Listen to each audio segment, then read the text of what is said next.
Hello and welcome to MB300 Core Finance and Operations course. I would like to thank you for choosing my course and put trust on me. I should say it's a pleasure to be with you and walk you through Dynamics 365 Finance and Operations step by step and help you to build a strong foundation about the tool and benefits of learning it. Back in the time when I decided to learn Dynamics 365, I was always looking for something similar to this course that can give me a general picture of the features and capabilities in the system in few hours and help me to learn the fundamentals as fast as possible. And then from there, I can dig in more details in any areas that is more interesting for me or is more needed for my career. So this is my intention for you too, and I hope it can help you achieve your goals as well. I've designed this course from the ground up, so it's a very good course for you if you are a beginner.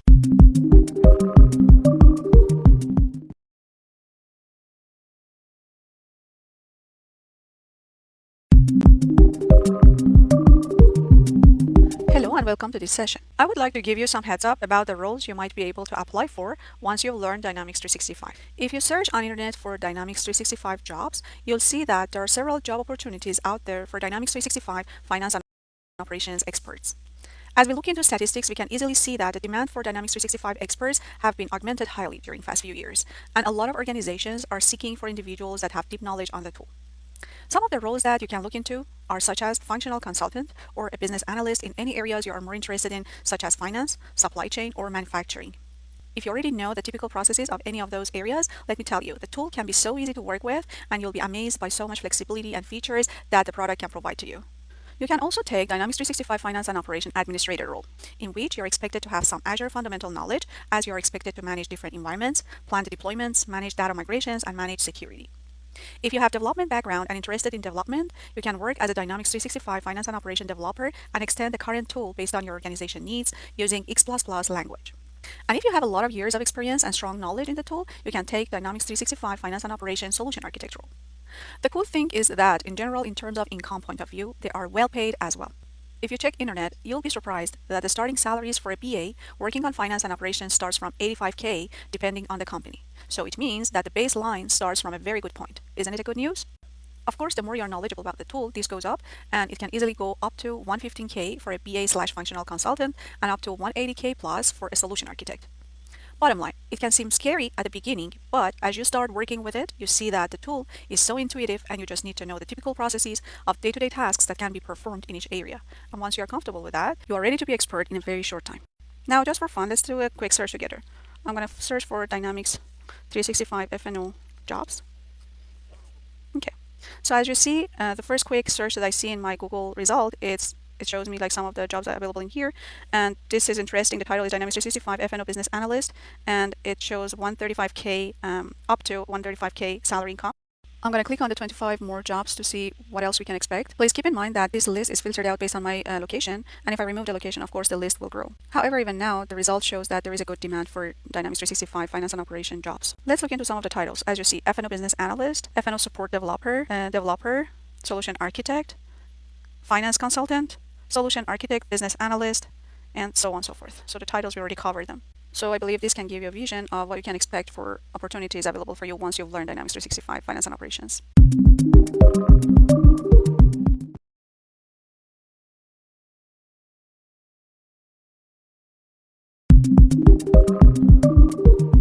Hello and welcome to MB300 for Finance and Operation course. So we are starting the Finance and Operation learning journey together. Then let's see what the plan is for this course and what your achievement would be at the end of this course. Okay, so first we're going to kick off our course by getting an overview of Dynamics 365 architecture, and then we'll learn about various applications that are in Dynamics 365 product. So you'll learn about the Dynamics 365 application suite. Then we'll continue by focusing on Finance and Operations application, which is the main target of this course, and we first get access to a free trial of the application, and we'll learn about the various areas and elements in the app, and we'll learn how to navigate in the system and what the navigation elements are. Then we'll learn about organization setup, which is the first phase of ERP implementation. We'll learn how to create a brand new legal entity. We'll learn about the notion of sequence number within F&O application and how we can configure a sequence number in the system. We'll be familiar with the global address book concept within F&O application, and then we create a new party and we see how we can assign different roles to this party, such as customer, vendor, and so on. Then we started to learn about how to plan and implement security in F&O application, which is another step of ERP implementation, by first learning about security architecture and the security elements that are in F&O product. And then we'll learn more steps about how to configure security within F&O application. We then continue with how to work with workflows in FNO, and we'll learn what exactly a workflow is, how we can create a new workflow in the system. We then focus on functional areas within the application, which we started with finance. And we're going to get an overview of finance first, and then we'll learn about general ledger module, and we'll learn what the general ledger is and what tasks can be performed within this module. We then learn about chart of accounts and main accounts, part of general ledger module, and financial dimensions and currency setup within that module. Then we focus on accounts payable module. We'll first get an overview of accounts payable module. Then we'll learn how to create a purchase order or purchase order invoice within accounts payable module.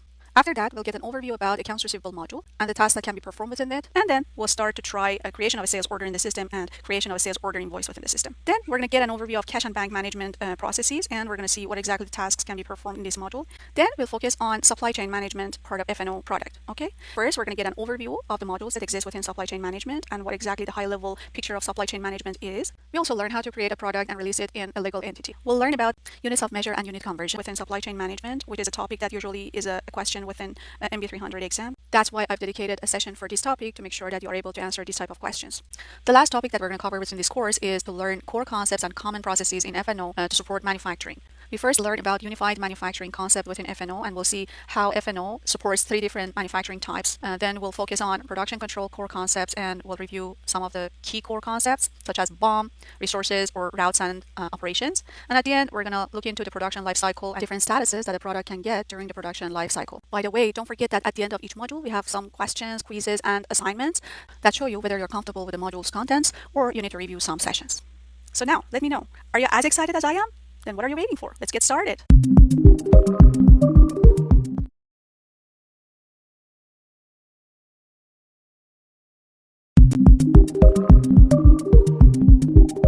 Hello and welcome to this session. Before getting started, let me please introduce myself and give you a brief summary of my career/technical background.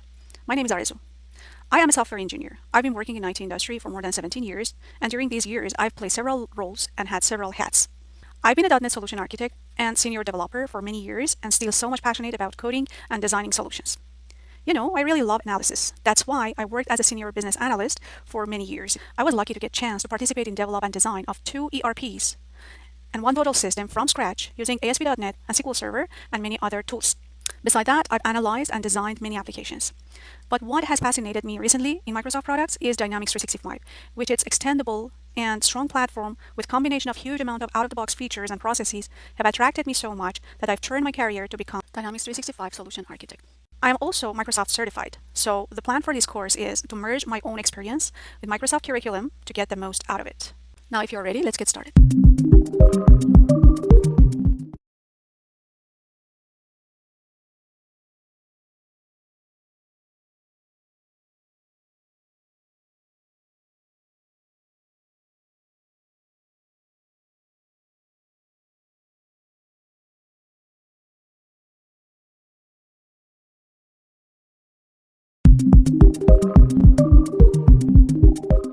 Let's see what the plan is for this module.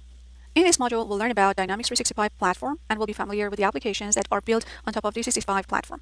At the end of this module, you'll understand the link between finance and operations and CRM and rest of Microsoft products that are built under Dynamics 365 umbrella. Even though in this course we'll be focusing on finance and operations product, it's important to know the common platforms and other related applications. Not only this is mandatory for MB300 exam, but also so helpful for yourself for the time you get a job as a consultant and be able to give advice and application solutions based on the organization's needs.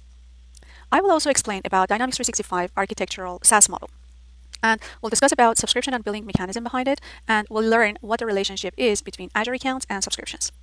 At the end of this module, we'll get access to Dynamics 365 Finance and Operations as a free trial, so that during the course, we can practice the topics we'll learn together and try them in the application.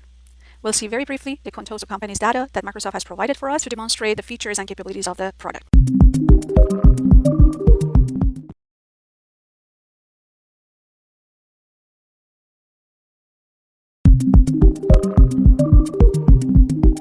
Hello and welcome to this session.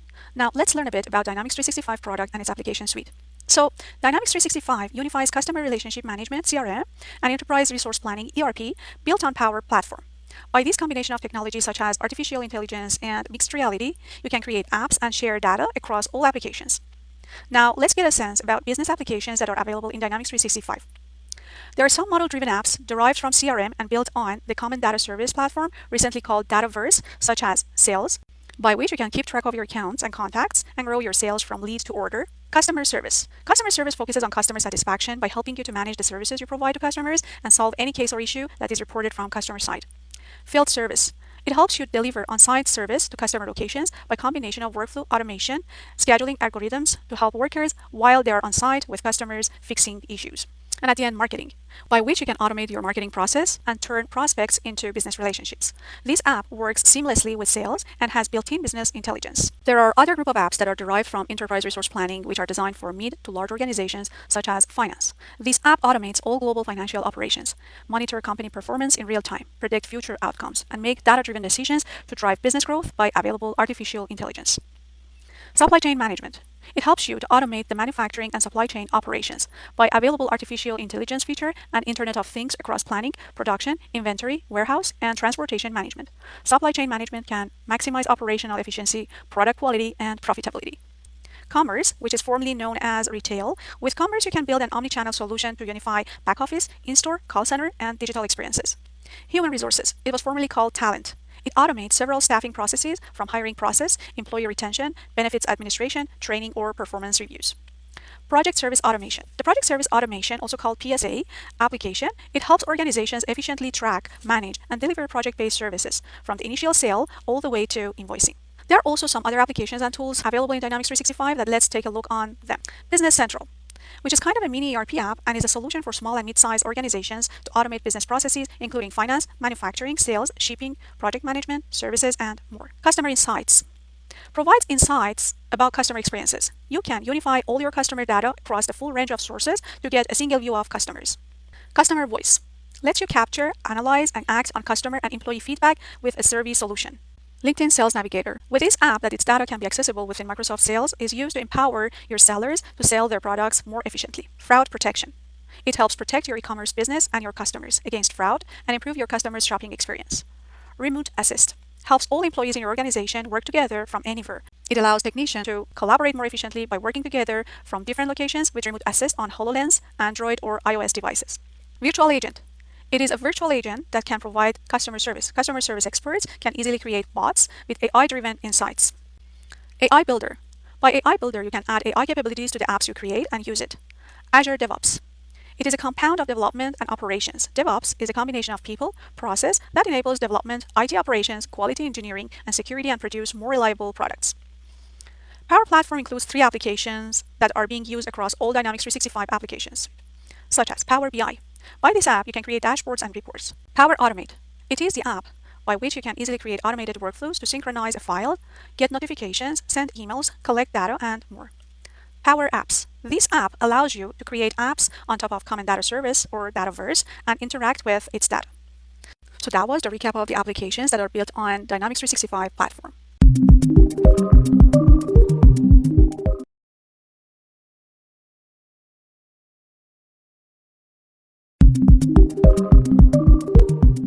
Hello and welcome to this session. Now let's learn a few basics about some terms that you need to know about Dynamics 365. Microsoft has offered Dynamics 365 as software as a service, which it means it is a cloud-based product and you do not need to buy product right away. Instead, you kind of rent it and pay for it as you go in monthly or yearly payments. So the way that cloud-based model works, each organization will be considered as a tenant, and this tenant can own one or several subscriptions. A subscription is linked to a payment setup, and each subscription will result in a separate bill. But if you request a free trial, the subscription will be created, but will be expired after a certain amount of time, which in our example, finance and operation free trial is 30 days. In every subscription, you can add virtual resources like virtual machines, storage, network, application, and more. In our scenario that we are requesting a Dynamics 365 finance and operation instance, a new subscription for F&O product will be created. On the other hand, every tenant is linked to a single Azure Active Directory instance, which is shared across all tenant subscriptions. Resources from one subscription are isolated from resources in other subscriptions. In some scenarios, an owner of a tenant might decide to have multiple subscriptions in order to use different payment methods or to isolate resources between different departments, projects, regional offices, and so on. Once we request Microsoft to get finance and operation product as a free trial, which we'll be doing it in the next session, Microsoft asks us to provide a business email address. Based on this email address, a new Azure user account gets created in the Azure Active Directory, which will be unique and represents our company. They also create a new virtual machine for us on Azure platform, and then one instance of F&O product will be deployed on that virtual machine. And we can access it through our Azure account, which is our email address. So now next session, when we are getting access to a free trial version of finance and operation product, you know what is happening behind the scene.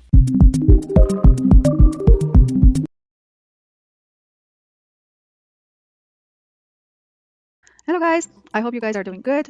Today I'm going to show you something cool that many of you have asked me so far in the messages you've sent me, and brought into my attention that the free trial FNO doesn't exist anymore. Yeah, it's been a while that they have removed it. For a while it was possible to go to certain links and then access it, but nowadays I don't see that there should be a very simple way of doing it. In order to help you out with utilizing the course in the best you could, I'm going to propose to you another way that you could access a free trial environment, or an environment at least to explore the product more, whether you are doing development or you are learning about the functionalities of the product. This way that I am showing to you, it definitely works. So simply find any kind of available certification on Microsoft, whether you wanted to do MB310, which is Finance Consultant certification, or MB320, 330, or even MB500, which is Development. Please just choose whatever is appropriate for you, because we're going to use the learning website of Microsoft for this particular need. Once you've landed on the certification page, please scroll down at the bottom where you see the training material for this certification. You click on the first category, Setup and Configuration of the Financial Management. So there you'll see different modules in this particular category. You're going to pick one of them, and usually within the modules there is one unit that starts with lab, and that's what you wanted to use. Okay, so you click on that and it gets you to a page where you can sign in to launch a VM in which FNO has been provisioned and is accessible for you for your testing or exploration. Okay, in order to launch the VM, you first need to sign into Microsoft Learn website. You first click on the signing button at the top, and then you pick one of your Microsoft account. If you do not have any, please click on use another account and then click on the create new one, and then that's a very straightforward process. You can just follow the instruction. Right now I have my own account. I click on that. Then we need to follow the instruction here. You click on launch VM mode. So the VM gets launched. All right, in order to proceed with this one, you go to the resources tab, in which you can see the Windows credentials as well as the application credentials. First, you need to provide the Windows password. By clicking on T, the password will be written for you. If you look into it, the password has been written for you. Then click on submit.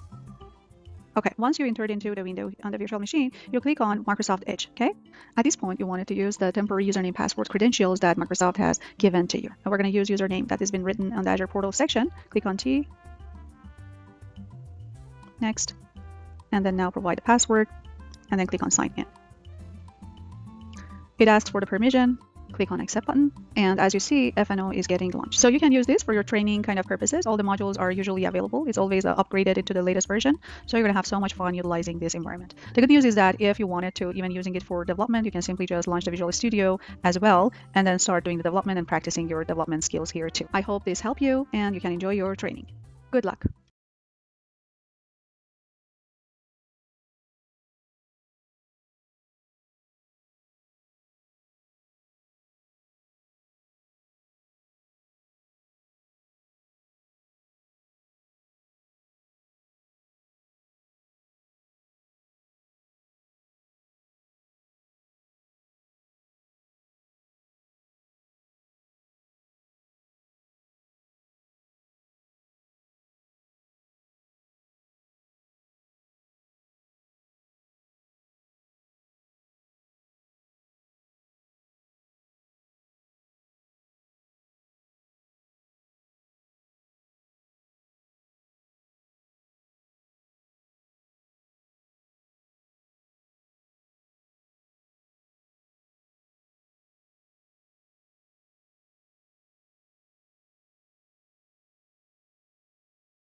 Hello and welcome to this session. FNO is a great product, but a lot of information, features, and tools that are available in the product can make it overwhelming for the users who are using it for the first time. So that's why this module is designed to simplify the product user interface for you so that you can easily work with it. Now, this is the plan for this module. I walk you through the application and show you how to navigate in the system. Then we'll learn about navigation elements. Then we will have an overview on the modules. We'll learn about the modules patterns, and then we see the pages and different views within each page. Then we will look into the page and grid elements and available features for each one. We'll review some of the searching techniques within the system. And at the end, we're going to have an overview on workspaces. We will learn what exactly workspaces are and how they drive productivity. So this is a plan for this module. Ready? Let's get started.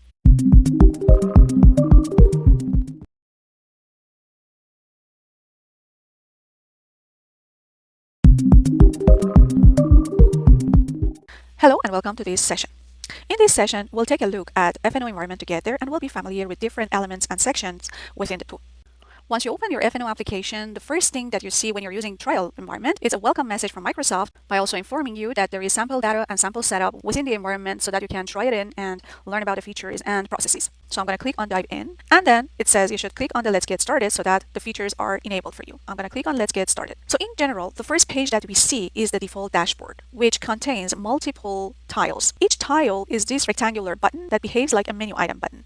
It's also used to navigate to or open pages. So if I click on bank management, for example, it takes me to a workspace, which we'll discuss about it further on in the next sessions. And now I'm in bank management workspace. Anytime, wherever you are in the application, if you want to get back to your default dashboard, you have two ways, whether click on finance and operations button in here or click on the home button on the navigation pane. So this bar in the left side is called navigation pane. I'm going to click on home button. So now I'm back in my default dashboard. You can pin and unpin your navigation pane. So let's say if it's unpinned like now, I can just click on this hamburger button in here and navigation pane opens up. And then I can pin it if I would like to. But usually because we want to have more space, we unpin the navigation pane. So in the navigation pane, there are some buttons and menu items available, such as home, favorites, recent, workspaces, and modules. Home, we saw its functionality already.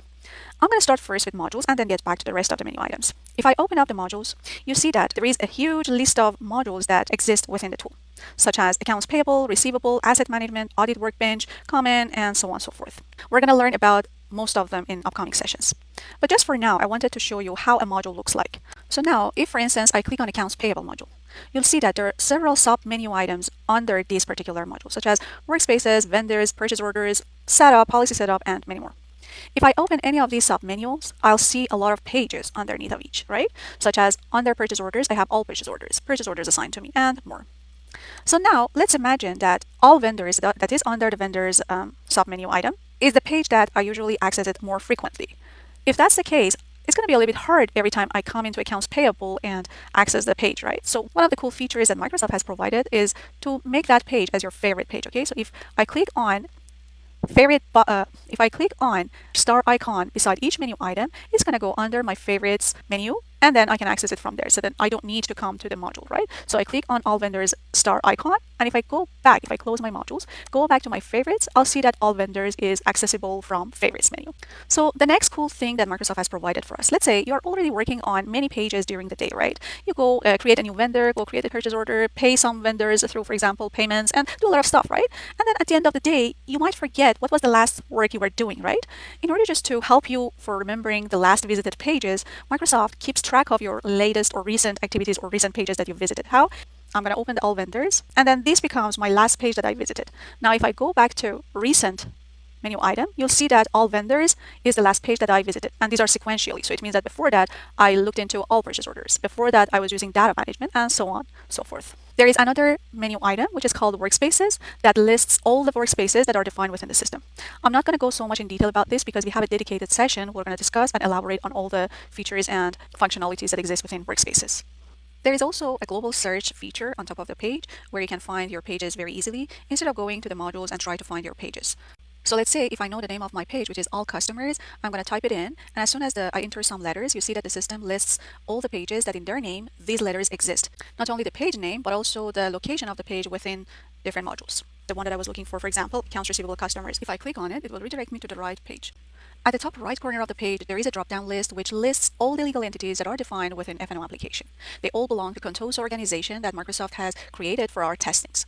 The cool thing about this feature is that as soon as I switch to other organization, the whole data across all the application will be filtered based on that specific legal entity. So let's say now if I switch from USMF legal entity into Contoso Orange Juice company, all the information that I would see in the system, they all belong to USP2 legal entity. So beside the list of the company, there is a button called Show Messages, which it allows you to see any messages or notifications that you've received during working with the system or the setups. So if you click on it, you will see the list of the messages or notifications, but for now, I haven't received any.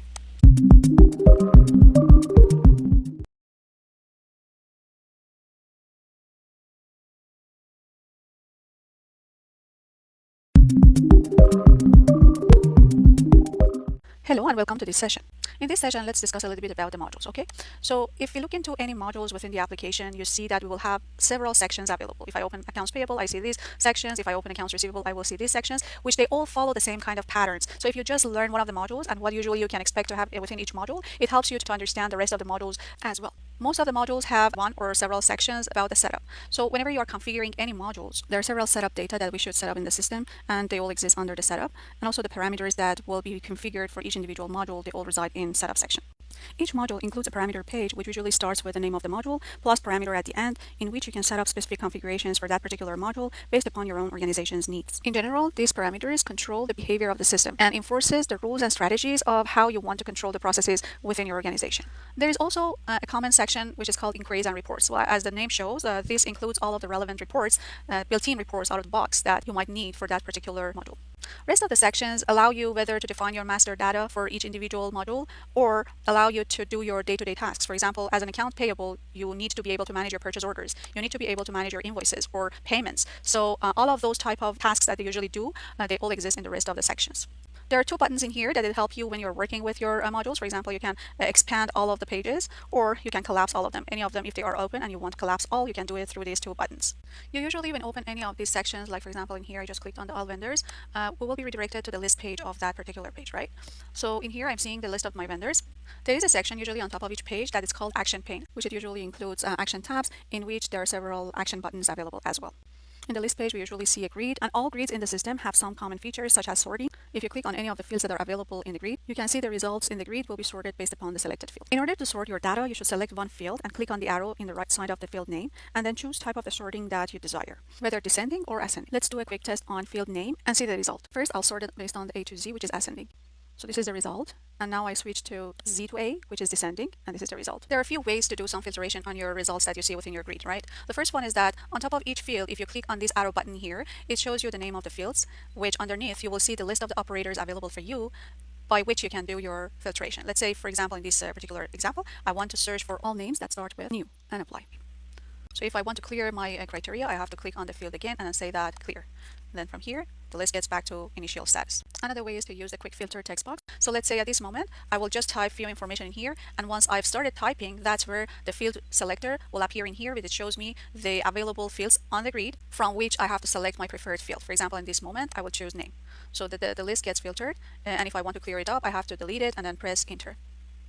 The last way of doing your filtration is using the filter pane beside your grid. Okay, if I click on that one, it shows me this section within which I can see some initial fields already added to this filtration available for me so that I can start doing my search. For example, in here, I just see the vendor account, which is this field, and I can do my search. For example, I would say exactly, for example, 1001 and apply. It works similarly if I just do the filtration from here. And if I say reset, it will clear it up. I can also add not only the fields that are available on my grid, but also any fields that are not even available on my grid, but they exist behind the scene for that particular information. So for instance, in this grid, I don't see methods of payment field, but I know that it exists in vendor account entity. So I click on the add button and I wanted to do filtration on that particular field. And I will add my method of payment field in here. And then once I want to create my criteria, I would select is exactly, for example, the method of payment that I'm looking for is check. Okay, so I'm looking for all of the vendors that they have method of payment equals check. You see that the list is being filtered out for me. And then now I can reset it. If you want to hide it again, you have to press this button here. So if I click on any of these records in here, it takes me to the detail of that particular record that we saw together. This is called detail page, right? In which there are several tabs. Each tab is called fast tab. If I click, for example, on general, I will see a lot of information that they are general info, like there are several fields available in here.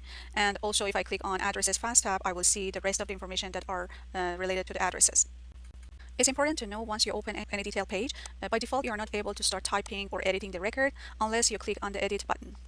Then you're able to start editing for the fields that are not read-only. As you see in here, payment priority field is read-only and it does not allow you to change it or even the vendor account. However, I'm able to change the number of employees and organization number and the rest of the fields that are editable. Once you've made your changes, for example, if I change the organization number to 123, don't forget that you have to click on the save button here to save your changes. At this moment, if you want to get back to your list page, you can close it from here. The last thing that I would like to show you in this session is about the different views that we can get for each page. Let's say if I go on modules and I'll go on accounts receivable, I collapse everything, going on the customers subsection and then click on all customers. As we saw, this is a list page which shows me the grid, right?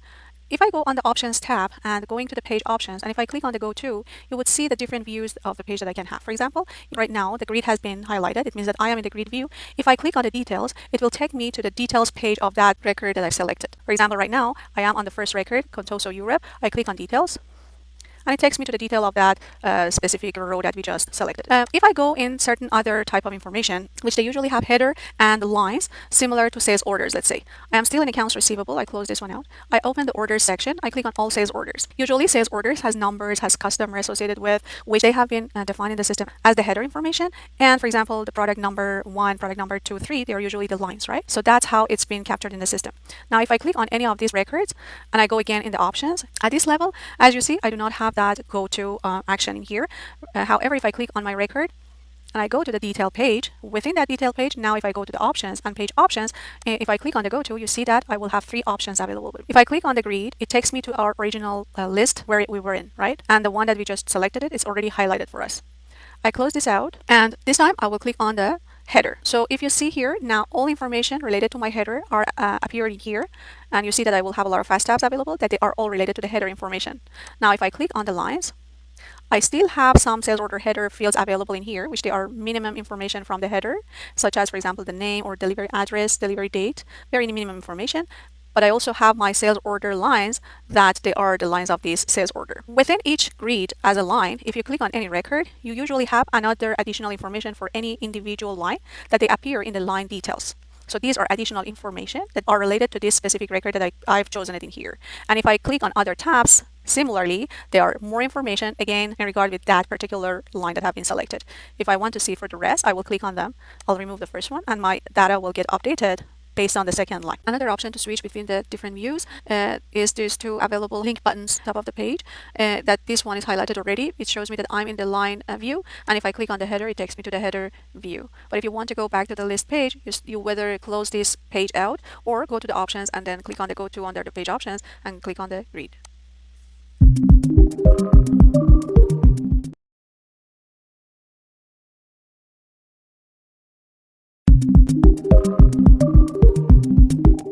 Hello and welcome to this session.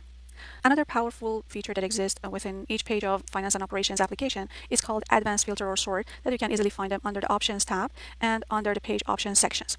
If you click on Advanced Filter or Sort, you'll be redirected to a page that is called Query Builder. Okay? Within this Query Builder, you are able to create your complex queries based on your own need and define your criteria and make the filtration on the records. Okay? As you see in this table, what we have, the first column shows you the name of the table. If in the view that we see in the list grid, there are more than one table involved, you will see the list of all tables, and you can filter based on the fields of those tables. I keep it as vendors. The other column that is important is a field. So this will list all the fields that exist within this table, from which you can select, and at the last column is criteria, where you can define what the value should be for that particular field. Criteria field always follows certain syntaxes that you should learn. I will share with you the Microsoft resource for that at the end of this session, and I strongly recommend to go and review it and try to practice to make sure that you're comfortable with them, because in MB300 exam, there would be 1 or 2 questions on this topic. So now let's do a quick test. Let's say if you wanted to exclude a value from the name, I should use the exclamation mark and the value that I would like to exclude from the name. So now the query says, bring the list of the vendors whose name does not include York. If I click on OK, all the vendors' name does not have York in it. Okay, if I wanted to say that I want to see the vendors whose names start with new, if I click on OK, vendors are listed. Now, if I want to say that I wanted to have the list of the vendors that their name starting with, for example, from A to G. Okay, I don't want to see any vendors that their name starts the letters from after G. Okay, for this scenario, we're going to use this syntax: their name less than G. Okay, as you see, A, B, C, D, F. There are a lot of other type of criteria that I can't cover all of them, but I will show you the Microsoft resource for that, which is on Microsoft site, and it's called Advanced Filtering and Query Syntax. Please make sure that you're reviewing it and practice it well before the exam. The other thing that I wanted to mention is that anytime when you are creating any query, there is a possibility to save your query so that you can reuse it for the next time. So I'm going to call this vendors from A to G. So if I go to my list, you will see that it's been added to my query list. Okay. Similarly, you can go to the sorting and you can define the list of the fields based upon which you can sort your result. I've added name as ascending. I can add it as descending, and I run my query. You'll see that both filtration and sorting are being applied. I'll go back to my advanced filter or sort. If I want to remove any criteria or sorting that I've defined in this query builder, I would say reset. And then all the criteria and sorting that I had set are gone. Now, if I click on OK, I will see the original result that I was seeing before setting any filtration or sorting.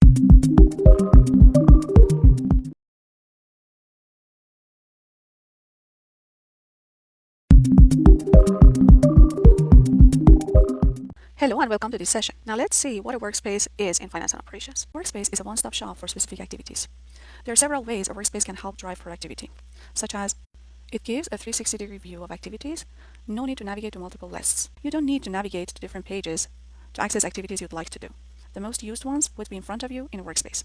You can get the answer to specific questions. Questions such as, are there urgent cases that need to be attended? How difficult will my workload be? Are cases easy or difficult to solve? So in a workspace, you'll see any relevant questions for a subject matter you're looking at. It also provides insight. Compare multiple sources of data. It can be done within a workspace. It provides a big picture view that might be difficult to achieve when only looking at lists in specific modules. You can also navigate by data through a workspace, which it means less time spent filtering to find results. The last but not least is direct access to tasks. So tasks can be performed directly from the workspace. So in workspaces, you can access the tasks that are assigned to you, and you can perform them right in the workspace you have access to. So you don't need to switch and go here and there. You can just easily perform your tasks directly through your workspace. Now let's talk about the workspaces a little bit, okay? So workspaces are designed to increase your productivity by providing information that answers your most activity-related questions, okay? Here, you can store your most frequent tasks, okay? Access to the various workspaces that depends on the role that users have in the organization. For instance, if somebody has an account receivable role, customers payments workspace will be available to him or her because it includes all frequent tasks or information about customers payments that an AR usually needs or work with. However, if somebody has an accounts payable role, vendor payment workspace should be available to him.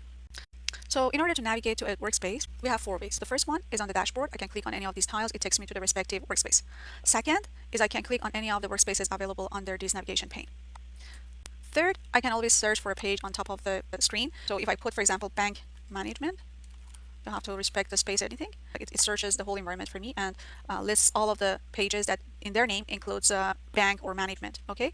So as you see here, this is the one that I was looking for, so cash and bank management workspaces. I can click it from here. The fourth, if you look into any modules that we have within the system, let's say for example accounts payable, accounts receivable, you will see that there is always a section called workspace, and if you open it up, you will see the list of the workspaces particularly related to that specific module.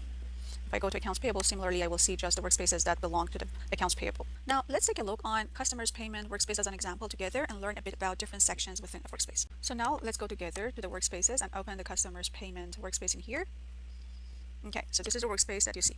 As you can see here, usually a workspace contains three sections: summary, filter, and links, okay? Summary section is usually a set of tiles that you can click to begin new tasks. For example, in here you can record customer payment. A new customer payment with this plus shows us that. Or access list of items. For example, in this particular one, you can access all customers. You can see the customers that are on hold or any other day-to-day tasks that you do need to access to. Filter section contains a set of relevant lists for the activity. For instance, in this particular workspace, we already have some base filtration. For example, you will have invoices past due, the payments that are not settled, and also you have more flexible filtration, and you can find your transactions in here. So if I go back, for example, in the invoices past due, you can have a further filtration on top of the results that you see in here. So you can even do another filter on top of the filtered data. For instance, within the invoices past due, I would like to find invoices for a specific customer. That's where I filter the current grid based on that particular customer. For example, Sparrow Retail is the one of the customers that I would like to go see their transactions and see the whole relevant information. So I will put, for example, Sparrow in here. And as you see, it filters it out. The other cool feature is that once you've filtered it, you can click on the record and it takes you to the original record that exists in the system. And then from there, you can even take some actions towards that record and do your modification per your need. And the last section is links, okay? This section lists reports that are relevant to the topic that we are looking at. For example, this is mainly for customer payments, so we might need to access the customer aging report for credit and collection and the rest of the links. So there is another type of workspaces. For example, if you see in here between the filter and the links, you might also have some graphs being shown up to you or KPIs. For example, in this particular one, I've chosen bank management and bank account USMF OPER, and the graph shows me the results.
Hello and welcome to this session.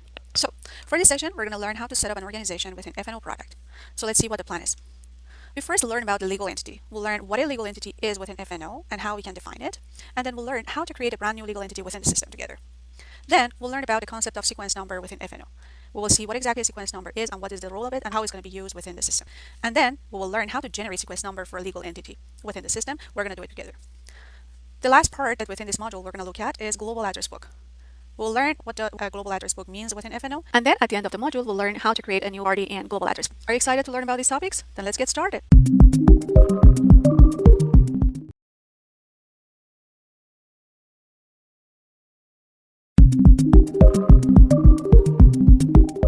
Hello and welcome to this session. Let's discuss about creation of a legal entity and prepare it for financial management, which is usually the first phase of ERP implementations. A legal entity is usually called to the company, organization, branches. They all are used interchangeably. Now let's see how we can create a new legal entity. So we're going to go to the modules. On the modules, we're going to select organization administration. And on the organization administration, we'll go on the organizations section and we'll choose legal entities.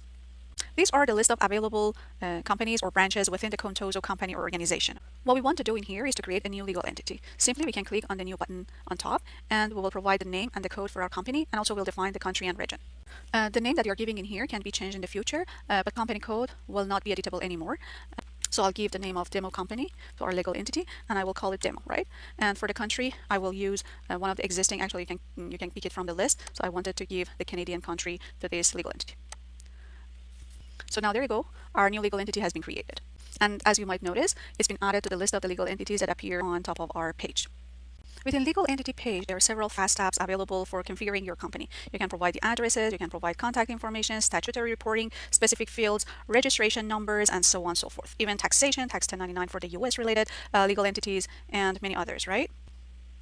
You can provide all of those fields information. However, there are a few fields that I would like to highlight.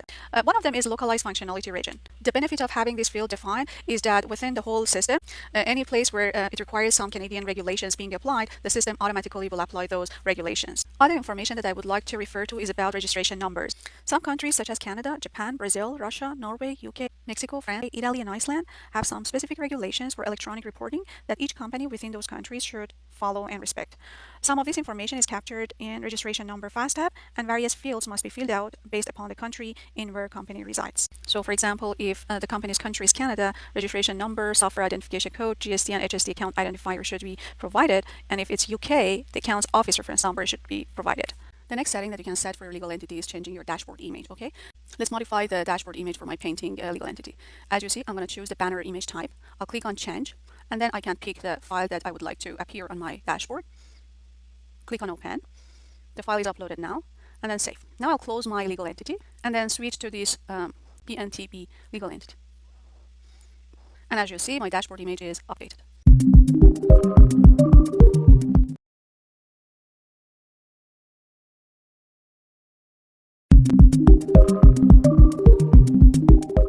Hello and welcome to this session.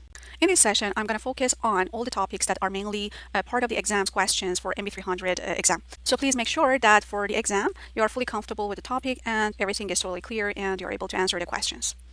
Before setting up the sequence numbers for our new legal entity, let's first see what sequence number is and how it'll be used. So in general, number sequences in finance and operations apps are used to generate readable unique identifiers for master data records and transaction records that require identifiers, such as customers, vendors, sales orders, purchase orders, or any other transactions within the system. Each module-specific parameter page has a reference to the sequence number that's defined for that specific module. When you set up a number sequence, you must specify a scope, which defines which organization uses the number sequence. By default, there are certain scopes available, such as shared, which means a single number sequence is used for all organizations and is available only for some references, okay? Legal entity. A separate number sequence is used for each legal entity. Number sequence formats consist of segments.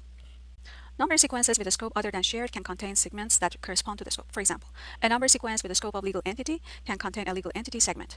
By including a scope segment in the number sequence format, you can identify the scope of a record by looking at its number. Like USMF-000001 shows this number belongs to USMF legal entity. Number sequence formats also can contain constant segments. A constant segment contains a set of letters, numbers, or symbols that does not change. And the last segment is an alphanumeric segment, which contains a set of letters or numbers that increment every time that a number is used. For instance, if you want to represent incrementing numbers, you should use a number sign. And if you want to represent incrementing letters, you should use an ampersand. For example, here we have a format, okay? So in this sequence number, as it shows, we have the scope of company, which is legal entity in here, and the value is USPC, which is the code of legal entity. We also have constant, which it shows VEN is the prefix for vendors, and we have alphanumeric, which is like a number sign, which it means that the number sequences that get generated, they will have 6 digits at the end of the format. So this is the final format, but incrementally we will have USPC vend 000001, 2, and so on and so forth. Number sequences can be continuous or non-continuous. Continuous number does not skip any numbers, but numbers may not be used sequentially, okay? However, numbers from a non-continuous number sequence are used sequentially, but the number sequence can skip numbers. For instance, in this example, we see that we have two sales order, SO001 and SO002, okay? SO002 is canceled. So if the method of our sequence number is continuous, since we should not skip any number, the next number will remain SO002. However, if we've set up our sequence number to non-continuous, since the numbers should stay sequentially, the next number would be SO003. If there is no specific requirements within your organizations, it's not recommended to use continuous number sequences because it has a large effect on performance. Continuous number sequences are typically required for external documents such as purchase orders, sales orders, and invoices. However, continuous number sequences can adversely affect system response times because the system must request a number from a database every time that a new document or record is created. If you use a non-continuous number sequence, you can enable pre-allocation on the Performance Fast tab on the number sequences page. When you specify a quantity of numbers to pre-allocate, the system selects those numbers and stores them in memory. New numbers are requested from the database only after the pre-allocated quantity has been used. Let's discuss about cleanup of number sequences. In case of a power failure or any unexpected failure, Finance and Operation app cannot recycle numbers automatically for continuous number sequences. You can run the cleanup process manually to recover the lost numbers. Now that we've learned a few basics about number sequences, let's put them in practice in next session.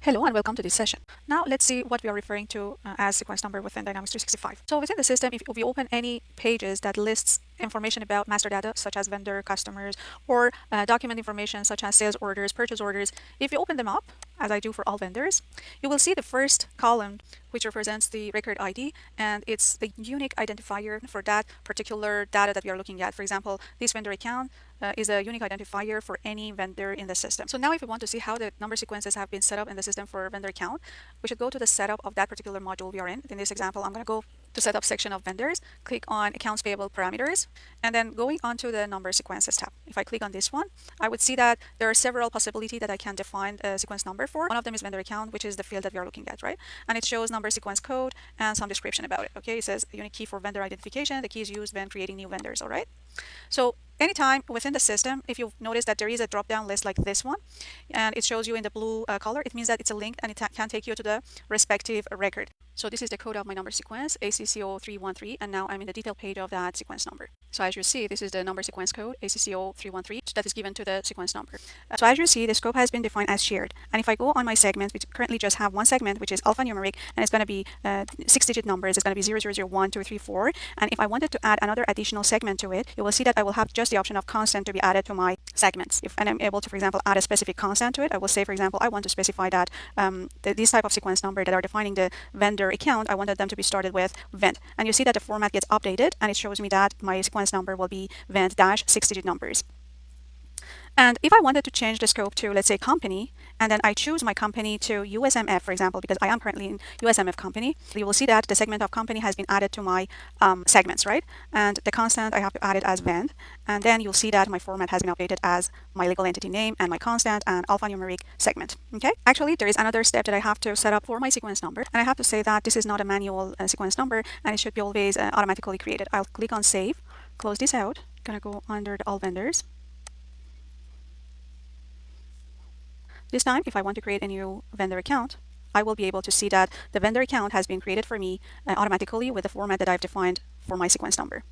If you're implementing Dynamics 365 Finance and Operations, you will start out with a blank environment, and you will need to either define hundreds of number sequences for each record type in the system, as we did one for vendor account, or you can let the system do it for you automatically. The tool available is the number sequence wizard. It is usually common to utilize the number sequence wizard to generate standard or default number sequences for number sequences that we really don't care about. And then we can go back with our clients and change the ones we care about to a more meaningful and helpful number sequence. Now let's see how we can use number sequence wizard in the system. So now we are in our demo legal entity, and if we want to generate sequence numbers through sequence number wizard, we have to go on organization administration, and under the number sequences, we should click on number sequences.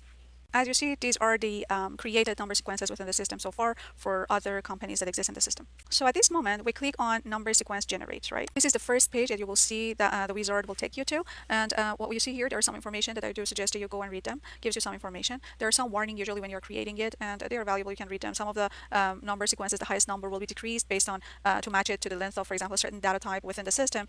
These are some like warnings, and they are not something that you should be concerned about. Now we click on next. As you might notice this time in the whole format area, you already have the demo as the scope of company within all your sequence numbers that you're defining in the system. So we just say that include scope in format, and we click on next. This is the last step of your work, and as you see, it says completed. If you click on the finish, the sequence numbers get generated. Now you're back in the list of the number sequences that are defined in the system, and if you want to see the ones that have been generated for this particular legal entity, you can easily take one of the areas like, for example, accounts payable, and then choose the reference that you're looking for. For example, we're looking for vendor account, let's say. And then now you can choose your company, which is demo, right? As you see, this this is the vendor account number sequence that has been generated for us. So now if you want to change or give some particular pattern to our, let's say, vendor account that we want the system to generate it for us, easily you can go on that particular number sequence and click on the edit and try to play with the segments based on the requirement that you have within your company. For example, as an example, I would put on the constant event just to identify this is related to vendors, and I'll leave the alphanumeric to 6 digit, and I'll save it. So as the format shows me here, it says that finally your vendor account will look like something like this. It starts with the demo, which is the name of my legal entity, and the constant value event, and 6 alphanumeric information at the end.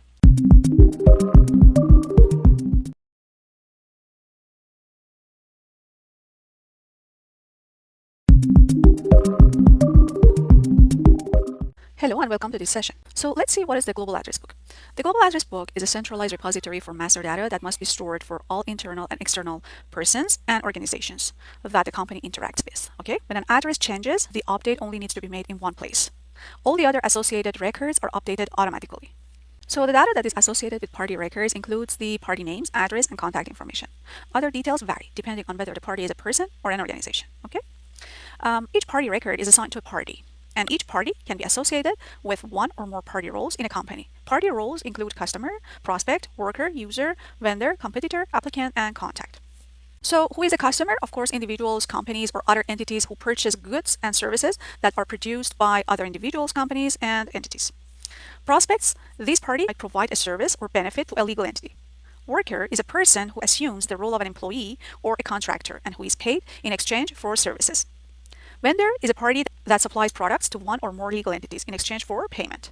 Competitor is a person or organization that provides goods or services that are similar to goods or services that your business provides.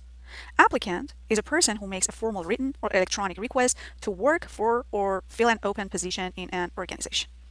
And then last but not least, contact. So that's a person either inside or outside your organization that you have created an entry for. In this entry, you can save information such as the person's street and email addresses, telephone and fax numbers, or web page URLs. On the other hand, a party record can belong to one or more address books, okay, as you see in here.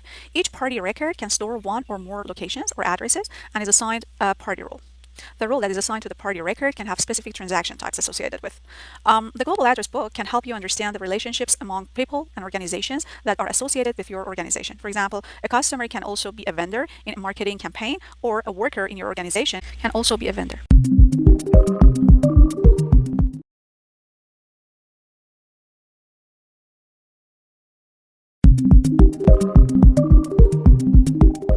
Hello and welcome to this session.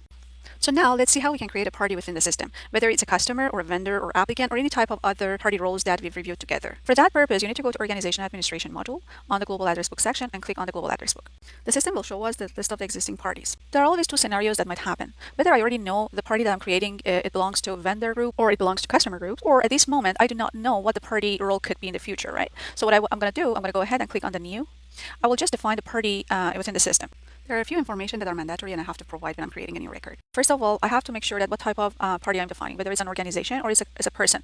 If I switch to the person, you see that the list of the fields change and I have to provide different information. Whereas if I'm an organization, the fields change to define an organization and account with the type of organization actually. So let's imagine that this new party that I'm creating, it is already an organization, okay? So I call it demo party.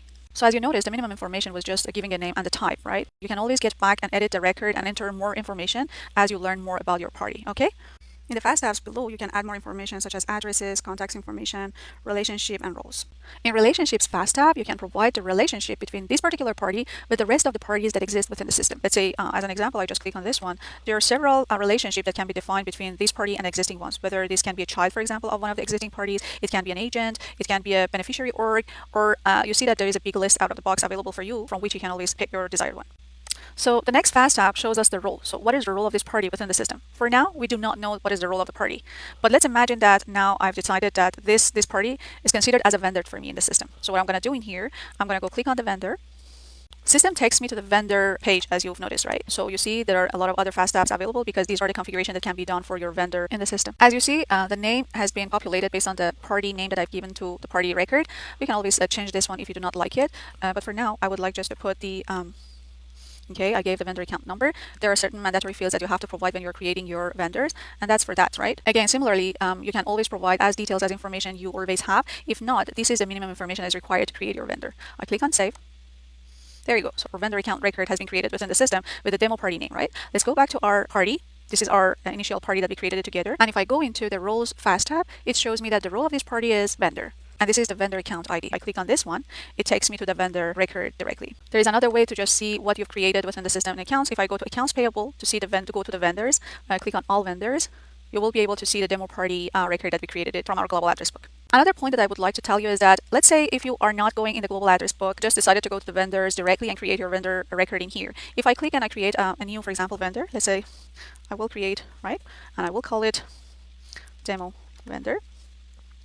I will provide some information, for example, like group into the system, and I click on the save. I wanted to bring in your attention, even though I created my vendor through the vendor page within accounts payable, still behind the scene, always one party record gets created. Anytime you create whether a vendor or customer or any other type of parties within the system. And as you see, there is a hyperlink on the name. If I click on the demo vendor, it takes me to the party record, which exists in the global address book. So let's just take this one as an example. If I close this one out, I just wanted to demonstrate to you what is the relationship between all.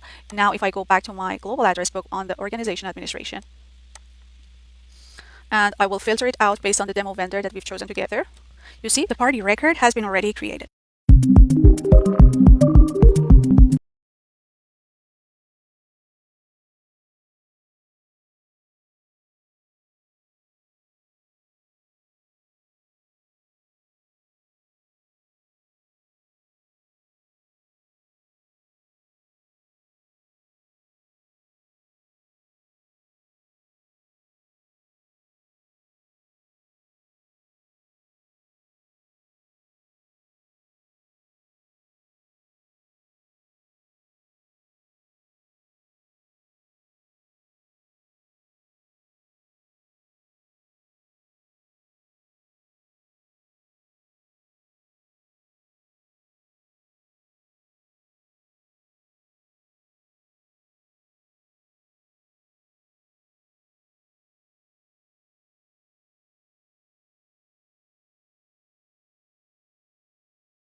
Hello and welcome to this session. Let's have an overview of what topics we're going to cover within Security Implementation FNO module. So the first thing, we're going to learn some security terms and concepts that exist within FNO by looking at security architecture overview in finance and operation.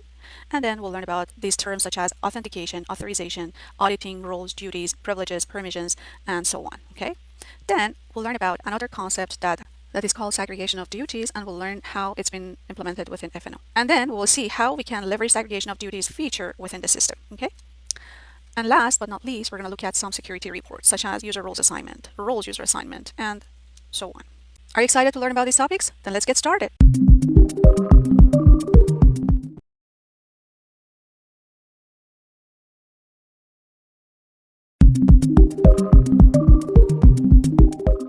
Hello and welcome to this session. In this session, we'll have an overview of the security architecture of finance and operations. When you understand the security architecture, you can more easily customize security to fit the requirements of your business. In this diagram, we'll see a high-level overview of security architecture. As you see, the first box shows us the authentication. By default, only authenticated users who have user rights can establish a connection to F&O product. Microsoft Azure Active Directory is a primary identity provider, and to access the system, users must be provisioned into a finance and operations instance and should have a valid Azure Active Directory account in an authorized tenant. In the second level of security, we see authorization. So authorization is the control of access to finance and operation applications.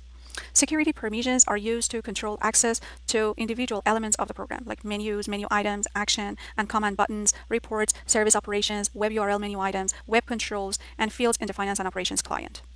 Individual security permissions are combined into privileges, and privileges are combined into duties. The administrator grants security roles access to the program by assigning duties and privileges to those roles. Context-based security controls access to securable objects. When a privilege is associated with an entry point, such as a menu item or a service operation, a level of access such as read or delete is specified. The authorization subsystem detects the access at runtime. So the third box shows us data security, right? Authorization is used to grant access to elements of the program. By contrast, data security is used to deny access to tables, fields, and rows in the database. We can use the extendable data security framework to supplement role-based security by restricting access to table records based on security policies. A security permission as part of a user role increases the access a user has to data, while a security policy decreases access to data. Additionally, the table permissions framework helps protect some data. Data security for specific tables is enforced by application object server. The last but not least is called auditing. Auditing of user sign in and sign out is enabled, which means that the system logs when a user signs in or out of the application. A sign out is logged even if the user's session expires or ends. A system administrator or security administrator can access the audit logs by going to the user log page on System Administration Inquiries User Log. Now let's recap what we've learned. In general, finance and operations apps uses a role-based security architecture. Role-based security is aligned with the structure of the business. It means the users are assigned to security roles based on their responsibilities in the organization and their participation in business processes. Okay? In role-based security, access is not granted to individual users. This is important to know, only to security roles. Users are assigned to roles. Then the administrator grants access to the duties that users in a role perform, not to the program elements that users must use. So what duties are correspond to parts of a business process.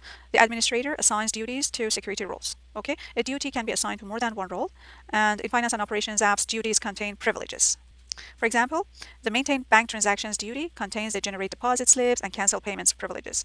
Both duties and privileges can be assigned to security roles. However, it is recommended that you use duties to grant access to finance and operations apps.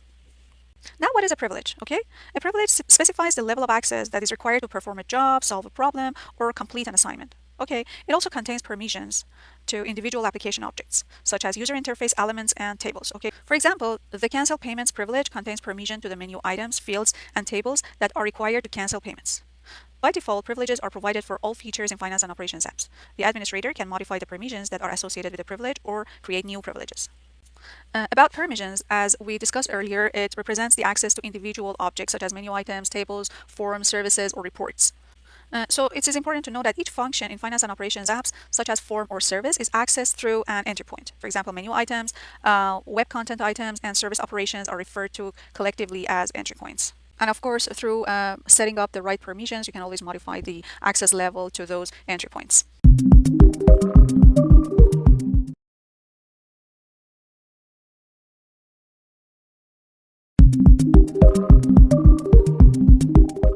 Hello and welcome to this session. Now in this session, let's discuss about the topics that we just saw together in the previous module in regard with security information.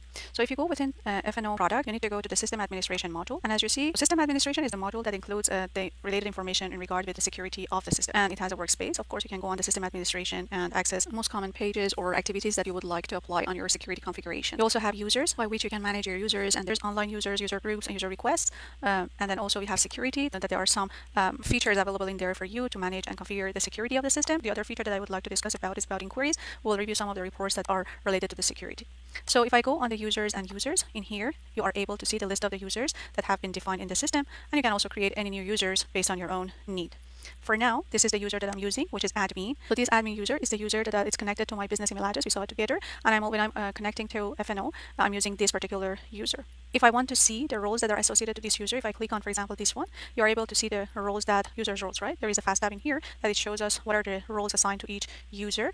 For example, for my user, as you see, I have system administrator role. System administrator usually has unlimited access to the elements of the product. If, for example, I take another user as an example so that you see that they are limited in terms of the role, for example, Alicia, she has budget clerk, buying agent, and also system user. If I would need to add another role to this particular user, I should just click on this assign role link button here, and the system shows me the roles that are available with the system from which I can select the roles I wish to add to this user. And for example, let's say I would like to make her as an accountant as well, or account payable clerk as well. And I click on OK, and I'll see these two roles have been assigned to the user. If I decided to remove the roles, I should just go on the specific role and then remove role. For example, these two roles that we just added them, I remove them by remove role button. There is another scenario where I would need to add certain users to some specific roles. For this need, I need to go in assign users to roles page. I can go on security and assign users to roles page where I can see a list of my all roles in here, and then from here I can assign the users to each specific role.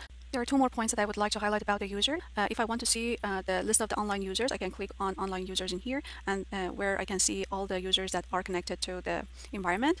And the other thing that usually the system administrators uses a lot is a report on the inquiries where you can see the user logs. Okay, so if I click on this one, you'll see the list of the log of the users when they log on or when they log out. You can see all this information, the time that they ever connected to the environment, and the online time, and all the details of their connection to the environment. Now let's see how we can configure the roles, the permission, privileges, duties, and configure our security structure. I'm going to go ahead under the system administration module. Under the security section, I'm going to click on security configuration. In the first page, what we will see in here, you will see the list of the roles that are identified within the system, and these are the known roles that are being used within the finance and supply chain management processes.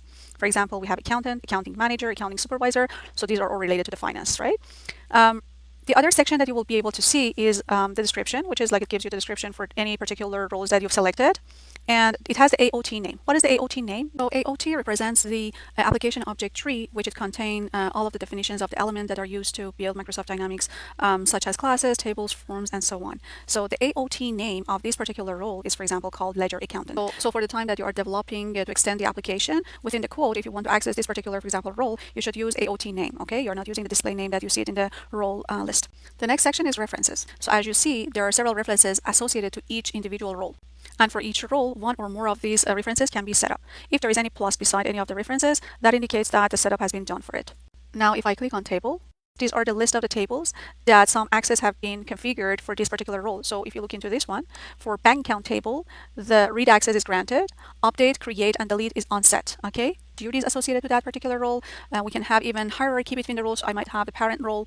So let's say if there is any parent role was associated to this individual role, this role will inherit all the accesses that have been set up for the parent role. That's how the hierarchy works. Now let's take accountant role as an example and go from duties up onto permissions and element access. I'm going to click on my duties. And these are the list of duties that are already assigned to this accountant role. I'm going to take an example. For example, configure electronic fiscal document. And in here, you see that, again, I have access to the AOT name, which is the name of the application object. And also, I can click on the privileges that are assigned to this duty. These are the list of the privileges. And as we discussed it earlier, if I click on, for example, configure electronic fiscal document privilege, you will be able to see the references that are assigned to this privilege and the ones that they have plus beside. I'm going to click on the display menu item, and this is the AOT name as well. These are the list of elements for which you can set up security and grant or deny access. So for example, if I click on this particular EFDoc contingency mod BR, you will be able to see that all of them are granted. Once you configured your security in the system, the roles, privileges, duties, and elements that you've modified will be listed in the unpublished objects in the security configuration, right? And then afterward, you need to just go in there and then publish the changes that you've made so that your new security setup will be reflected within the system. Now, let's do a quick setup together. I'll take the contingency mode history menu item as an example. And as we see, initially, it has just read access, okay? I would like to grant update access as well. And the only thing that I need to do is just to select the menu item, and then I'll go on update and then click on grant. What is happening in here is that, as you see, the unpublished objects is updated and it shows the 3 records. And now if I go back in there, I'll see that the privilege, the configure electronic fiscal document has been updated, as well as accountant, the initial role that we were in, and the other role, accounts receivable manager, who is using the same privilege as well. So I'm going to go ahead and then click on publish all. Now the system will show the reflection if I log in with the accountant role that that access has been updated for me.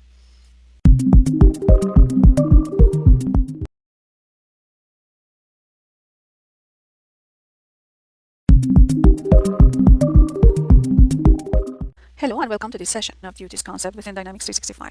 Now let's see this in example, okay? Imagine in your organization there is a role called accounts payable clerk, and Sarah is working as an accounts payable clerk, right? She currently has two duties. She can generate goods receipt note, and also she's processing payment to vendor. This type of works that they are receiving, for example, the goods at the same time they can create a payment. If the person is not respecting all the ethics, there is a risk of fraud and scams, right?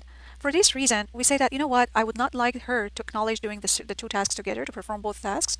And I will add separate person to define saying that, hey, there should be always another person in an organization doing, for example, process of payment to vendor.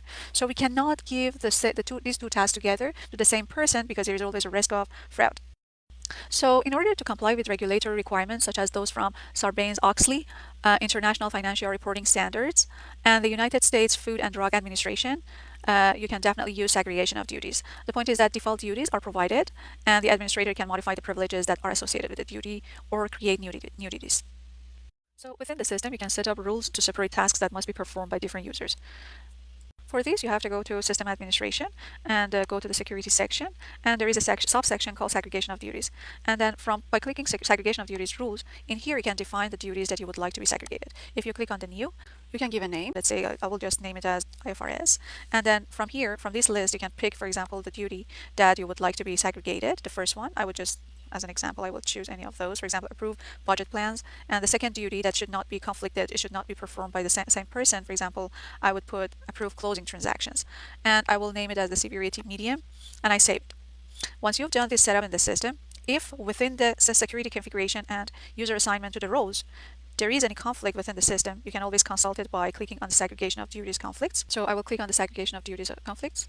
It shows me that there are two conflicts for these two users, with the role of accounting manager, for example, for Phyllis, and also manager role, right? As well as for Sarah, it tells me that with the role of budget manager and also accounting supervisor, she has a conflict on her segregation of duties.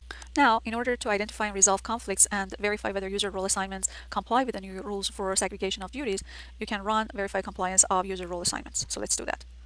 And then here, if I click on the OK, so you see that I received new messages. If I click on this one, this shows me that there are some violation for certain users, such as Phyllis, by having role of manager, which he has the duty of approve budget plans, and also he has accounting supervisor role, which also includes the duty of approve closing transaction, as well as Sarah has the same issue and same violation segregation of duties. So what I have to do now, I have to go in both users and make sure that they do not have this problem in their roles assignment.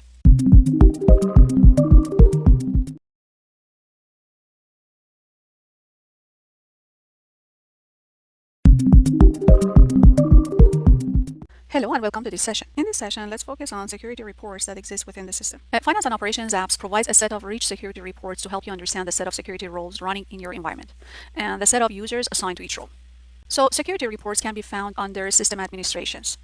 Let's get to know some of them. We go under the System Administration, we have Inquiries, and these are the list of the reports out of the box available in the system. Now let's just explore some of the existing out-of-the-box reports. I'm going to go ahead on the Inquiries. Under the subsection of Security, I'm going to go and run the User Role Assignment report. This is my parameters pane, which it allows me to change some parameters within this report. Like this destination is usually common across all the reports in the system.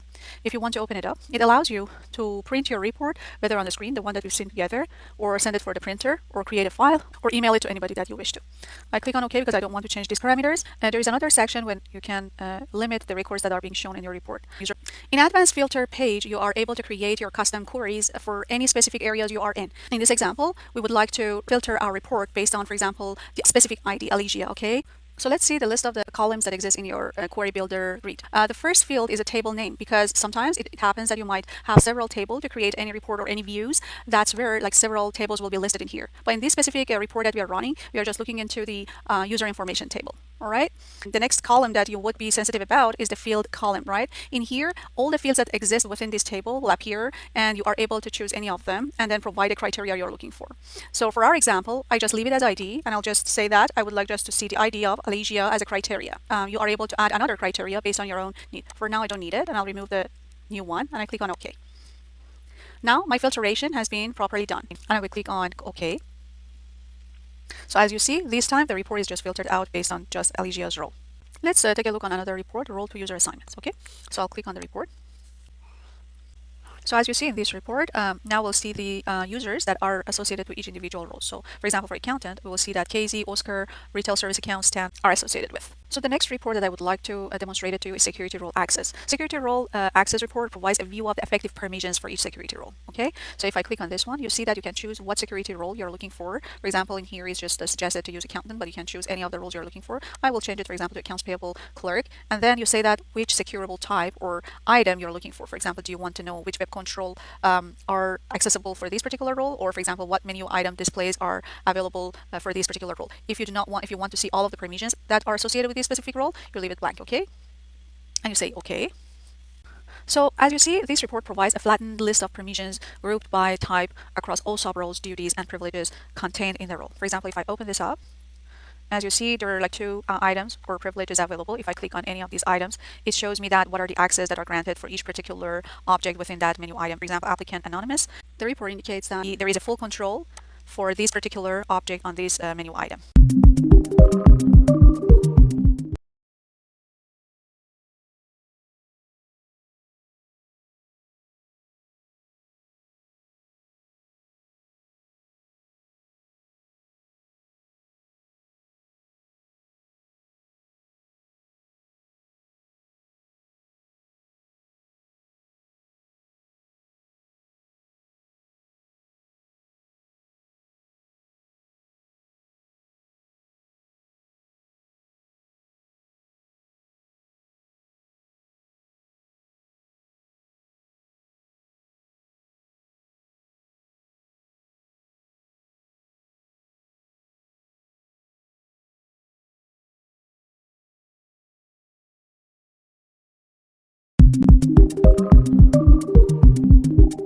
Hello and welcome to this session.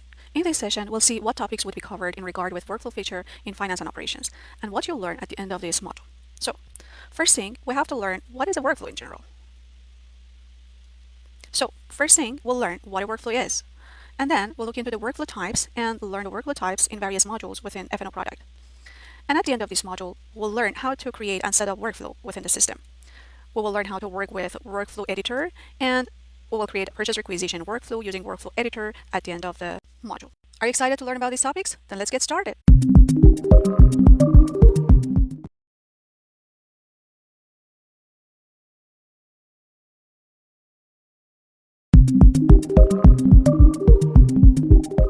Hello and welcome to this session. So now let's see what is a workflow. A workflow represents a business process. It defines how a document flows or moves through the system by showing who must complete a task, make a decision, either by using a manual or conditional decision controls, or approve a document, okay? To better understand workflows, consider the following scenario. Suppose that Susan, who is the employee of an organization, she submits an expense of $8,000 USD. What is happening in this organization is that once the expenses are between 1,000 and 10,000, they should always be reviewed by Yvon, who is the manager of, for example, Susan, right? And in here, he can decide whether to approve the expense report or reject it or delegate it to another person to do the approval process. There is another rule in the system that if the expenses are greater than 10,000, they should also be reviewed by Patrick to be either approved or rejected or delegated to other people. And any type of expenses, they should at the end being always reviewed by Susie, who is, for example, the higher manager of the whole, for example, organization. And similarly, Susie also should whether approve it or reject it or delegate it to somebody else to do this process. All these processes can be set up in the system as a workflow, okay? That's the whole definition of a workflow, and this is an example that shows how a document, which is an expense report, has been flown within the different departments or people within the organization. A workflow configuration is based on a workflow type. You can create multiple workflow configurations for each workflow type. Workflow types are available for numerous modules throughout the system. If you need a specific workflow that doesn't exist in the system, you can ask your development team to create new workflow types in Finance and Operations app by using Visual Studio. But before you plan to create a new workflow, it is always a good idea to see if any out-of-the-box workflows in Finance and Operations app can be used instead of creating a new one. Now, let's look into some of the modules that contain workflow type templates. General ledger, accounts payable, accounts receivable, budgeting, fixed asset, human resources, procurement and sourcing, inventory management, project and accounting, time and attendance, cash and bank management, commerce. These are the list of the modules that already have out-of-the-box workflow types. So if you want to learn about each type, it's recommended to go through each module and see the available workflow type templates that are in the setup of each module. There is also a reference link to this session. You can go through all the workflow types and see the detail of the purpose for each one. As an example, just for General Ledger, I'm going to give you a brief introduction. There are several workflow types in General Ledger, such as Ledger Daily Journal Workflow, which you can use this type to create approval workflows for daily journals, or Ledger Allocations Journal Workflow. You can use this type to create approval workflows for allocation journals. Ledger Eliminations Journal Workflow. You can use this type to create approval workflows for eliminations journal. Advanced ledger entry workflow. You can use this type to create approval workflows for advanced ledger entries.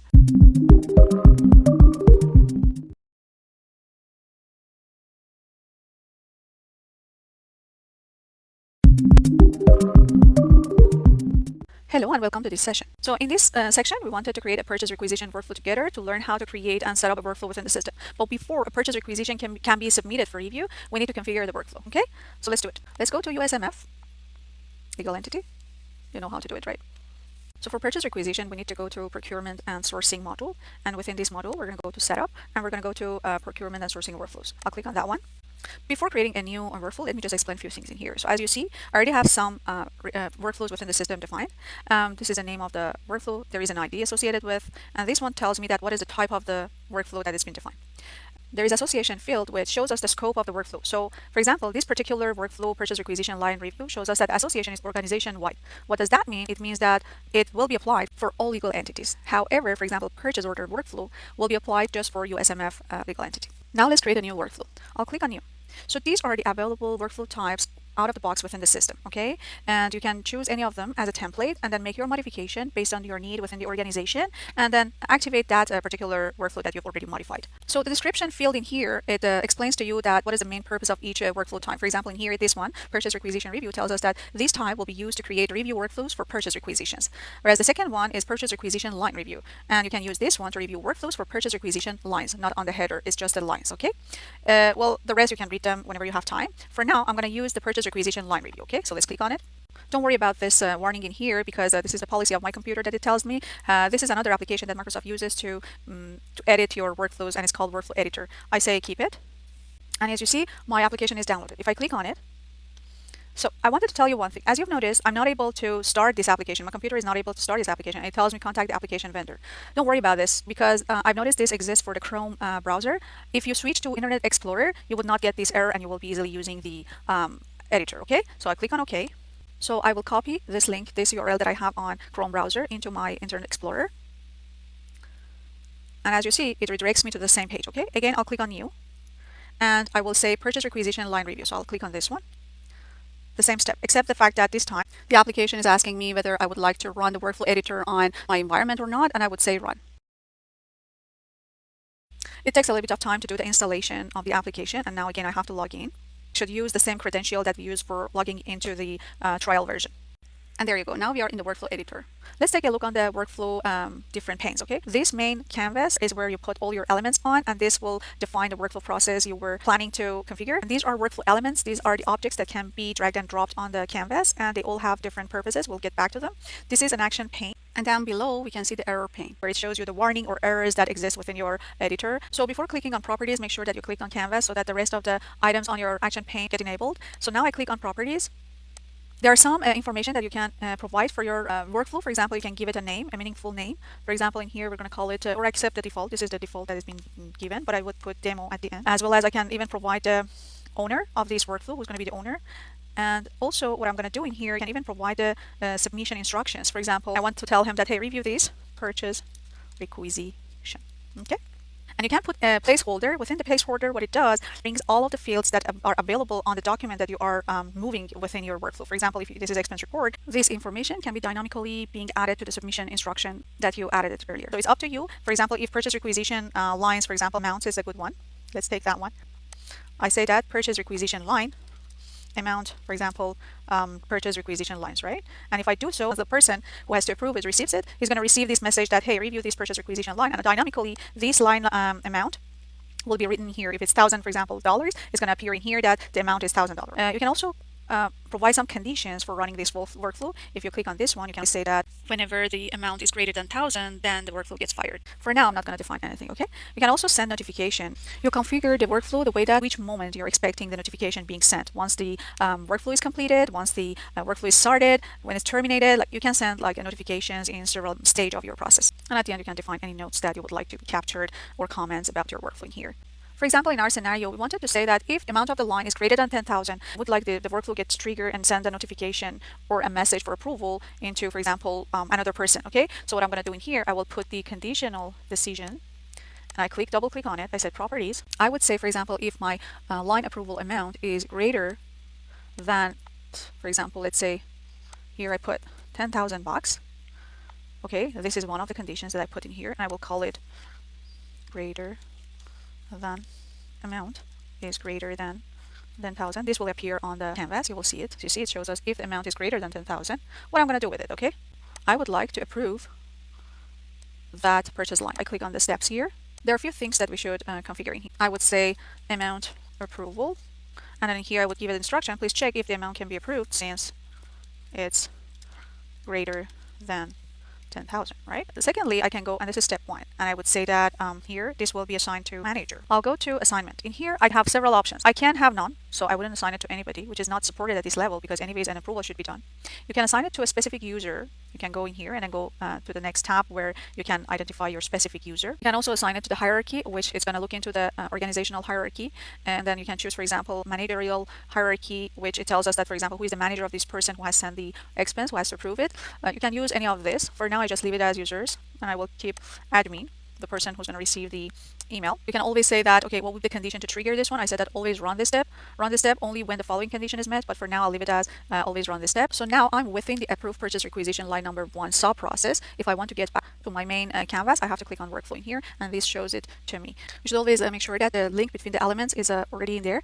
We should never have any elements that are orphan or without any links, because it's going to be an error and it will appear on the error pane. We've already identified to the system that if the amount is greater than 10,000, what steps should be taken. However, we haven't identified that what if the amount is less than 10,000. Well, for our example, we wanted to say that there shouldn't be any extra steps. It's going to be finishing the whole workflow. As you see, there is still one remaining error in our error pane, that it says a currency code must be specified for an amount field. So anytime when you see any error, if you double click on it, it takes you to the root of the error, okay? So this one tells me that whenever you are choosing any amount, you should also define what currency you're using. If you just scroll a little bit to the right, you will see there is another button here. If you click on, you will be able to see the currency list from which you can select your desired currency. I will choose USD. I click on the OK, and I put USD in here. You see, automatically the error has been disappeared. I'll close it and now save it.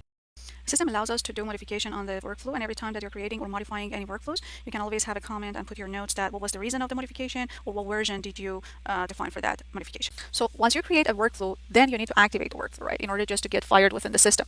At this moment, you can just create a version without activating it, but there is another option. You can also activate it. I'll keep it do not activate because I wanted to activate it to show you another way of how to activate your workflow. Say OK, and then I'll close this.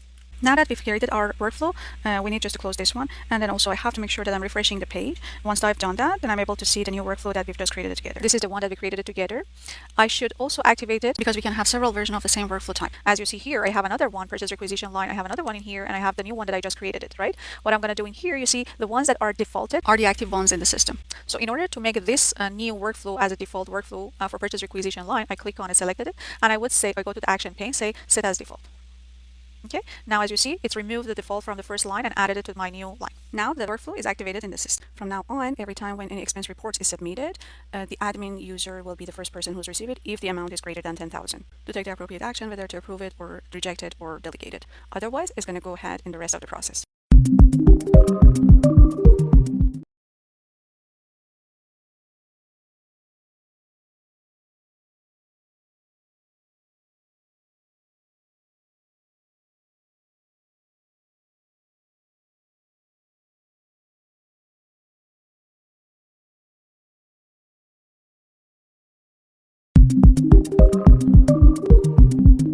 Hello and welcome to this session.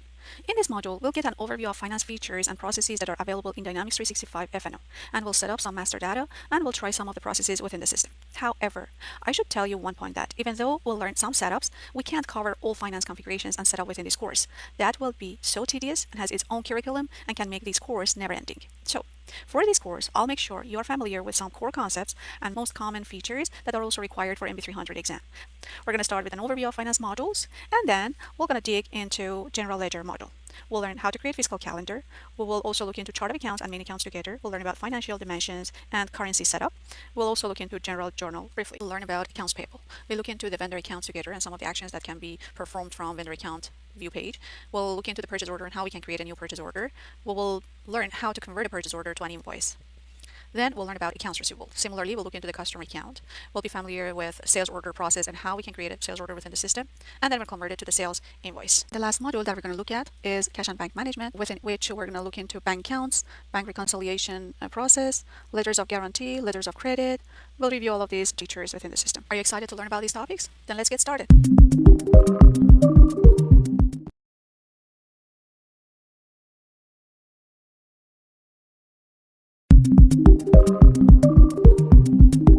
Hello and welcome to this session. There are several modules that cover the finance setup and automation processes within finance and operation application. The most famous ones are such as general ledger, that is used to define and manage the legal entity's financial records, and also is a register of debit and credit entries. And these entries are classified using the accounts that are listed in the chart of accounts. Next module is cash and bank management. It can be used to maintain the legal entity's bank accounts and the financial instruments that are associated with those bank accounts. These instruments can include deposit slips, checks, bills of exchange, or promissory notes. It can also be used for bank reconciliations and print bank data on standard reports. The next module is tax. The sales tax framework within FNO supports many types of indirect taxes, such as sales tax, value-added tax, also known as VAT, goods and services tax, also known as GST, unit-based fees, and withholding tax. Next module is accounts payable, by which you can manage your vendor accounts and also vendor payments. And accounts receivable is the next one, by which you can track customer invoices and incoming payments. Credit and collection is the next module within finance, by which you can manage credit limits for your customers and perform collection activities when they become necessary. Next module is budgeting. Almost every company that uses financials functionality in FNO will have to be able to create reports of budget versus actuals. Budgeting module allows us to control our budget within the application. The next module is fixed assets. Fixed assets are items of value such as buildings, vehicles, land, and equipment which are owned by an individual or organization. So by this module, you can set up and enter acquisition information for fixed assets and then manage them by depreciating them and setting a capitalization threshold to determine depreciation. You can calculate adjustments to the fixed assets and also dispose of them. And the last module is cost accounting. Cost accounting lets you collect data from various sources, such as the general ledger, sub-ledgers, budgets, and statistical information. You can then analyze, summarize, and evaluate cost data so that management can make the best possible decisions for price updates, budgets, cost control, and so on. So that was an overview of the whole financial modules within FNO system.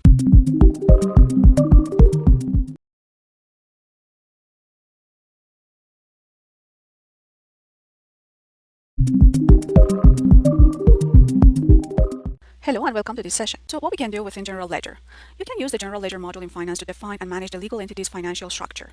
Information such as chart of accounts, including account structure, financial dimensions, defining the fiscal periods, and all the different aspects of financial structure can be defined within General Ledger. It is also the center of finance with recording all financial transactions from any other modules.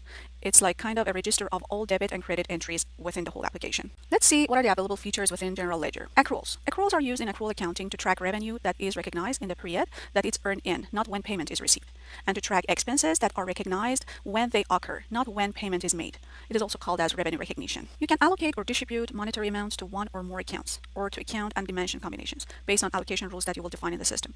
The two types of allocations are fixed and variable, and you can also settle transactions between ledger accounts and revalue currency amounts. Other cool features supported in Dynamics Finance. At the end of a fiscal year, you must generate closing transactions and prepare your accounts for the next fiscal year. You can use the consolidation functionality to combine the financial results for several subsidiary legal entities into results for a single consolidated organization. There is also financial reporting available here, which can consolidate multiple companies during report generation. The financial reports that are available out of the box in finance and operations can be run at any time. These reports provide many additional benefits, such as the ability to drill down to all companies and dimensions and see the results in any of those specific, for example, financial dimensions or companies.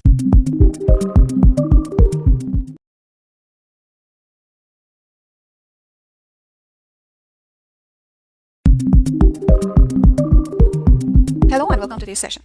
The General Ledger module interacts with other modules in Dynamics 365 Finance and Operation Finance. Just to refer to some of them, we can say accounts payable and procurement and sourcing. All purchase order invoices and payment transactions are recorded in the General Ledger. The accounts payable clerk matches the purchase order with the recorded invoice to determine if the vendor invoice is qualified to be paid, and upon the due date generates payments, which through the General Ledger will impact cash and bank management. Next two modules are accounts receivable and sales and marketing. All sales order invoices and receipts payment transactions are recorded in the general ledger. Next module is inventory management, which is integrated with general ledger through item groups. We can also discuss about cash and bank management, which all incoming and outgoing funds will be recorded in the general ledger, and each bank has a corresponding account in the general ledger chart of accounts. Therefore, this module simplifies your ability to reconcile bank statements with financial management transactions and periodic processing.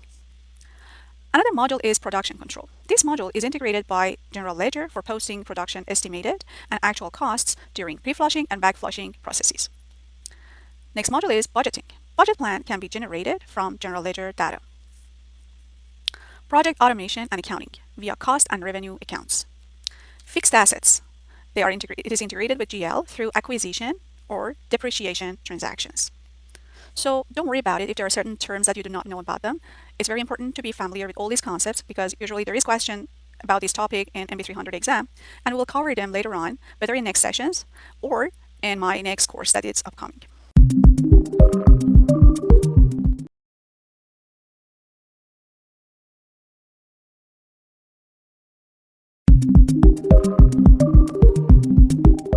Hello and welcome to this session. So now let's take a look on the general ledger module and the typical processes or the tasks that can be done within general ledger. The first basic configuration that we usually do within general ledger, we're always going to define our chart of accounts, right? So if you see here, you're able to go on the account section. I just show you, for example, the main accounts that already exist within the system. These are the list of the whole main accounts that have been defined within the system. As you might know, a main account is used to record financial transactions, balances, or totals that pertain to assets, liabilities, revenues, expenses, and owner equity, okay? And if I click on each individual, I will see the relevant information for any particular selected one. There are several setup or fields available for each particular account. And as you see in here, there are a lot of configuration that you can do. For example, you can define your main account. You can define the account type, what type of account you can have, or account category. And also you can define what is the nature of this account, whether it's a debit or it's a credit. This configuration will be used for the time when you are creating, for example, a journal entry using this account. System runs a validation rules to make sure that you are providing the right amount in the right field. If your account's nature is debit, so you should provide debit amount. Whereas if it's credit, so you should provide the credit amount. You can also define within which legal entity the account can be used. Also, you can provide information for posting validation. And as you see here also, there is a section where you can define some configuration for financial reporting for this particular account. You can also define the advanced rules within the system, saying that, for example, from this account to that account, what are the available financial dimensions that always have to be provided once a transaction or a journal entry is being created. These are being set up in the structure. If I go to, for example, general ledger, in the structure, you can define your advanced rules structures in here. There is another concept of chart of accounts. So what is a chart of accounts? Chart of accounts is like kind of an index of all the financial accounts in the general ledger of a company.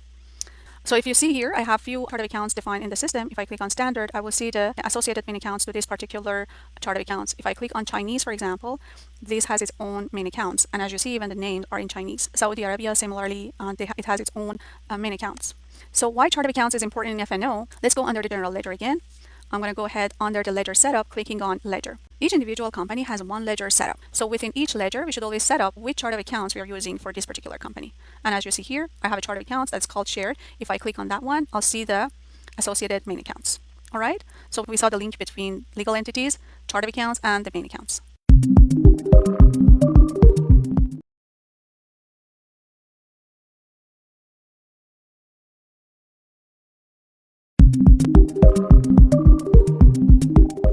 Hello and welcome to this session. There are several other setup that you can do within your general ledger. So other basic setup that we usually do within the environment when we are starting to implement an ERP are defining our financial dimensions within an organization. So if I click on the financial dimension here, in this particular legal entity, these are the list of available financial dimensions, and easily I can create a new one per my need. I wanted just to choose, for example, to show you one of them. If I click on the cost center is a good example. If you look into the values that are assigned to the cost center, these are the dimension values that exist in the system. So once you're creating your main account, as we saw together, you can define, for example, you can define advanced rules saying that, hey, if this particular main account has been selected, I would like to know what is the cost center that is assigned to that particular account as well. So combination of the main accounts and financial dimensions usually allows you to overview your financial transactions from different angles.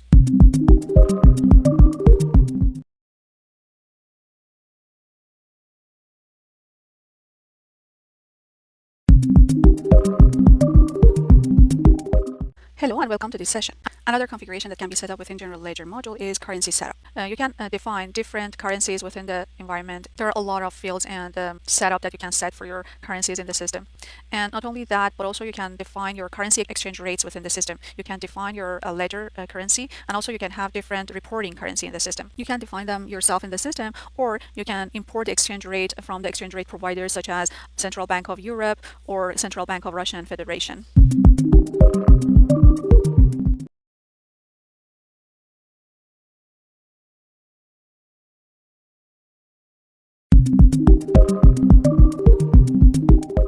Hello and welcome to this session. In this session, we're going to discuss about the calendars and how to create a new fiscal calendar within FNO product. You can create calendars within General Ledger module. If you go to the calendars area, as you see here, you can have, for example, fiscal calendars within the system, and the tool allows you to define as much as calendars as you would like to have within the system, which can be used for any type of typical processes within the system. For example, in this particular environment, we have several calendars being defined in the system, such as you see, for example, we have a Chinese fiscal calendar or even Indian fiscal calendar. I will take an example of the regular one, which is called fiscal in the system, and you see that it has several years associated with, and each individual fiscal year has a start date and end date. These can vary based on your own need and the definition of the fiscal year within your organization. So it's not always mandatory to start it from 1st of January. It depends. Some companies started from November 1st. Some companies started from April 1st. It's up to your organization's need. So once you've created a fiscal year within the calendar, you can always create a new year if you would like. You can click on this one, and you can give the system calculates the last end date, and it's gonna start the new year with a day after the last year's end date, and also gives you, it suggests to you what fiscal year name you would like to give to the new year.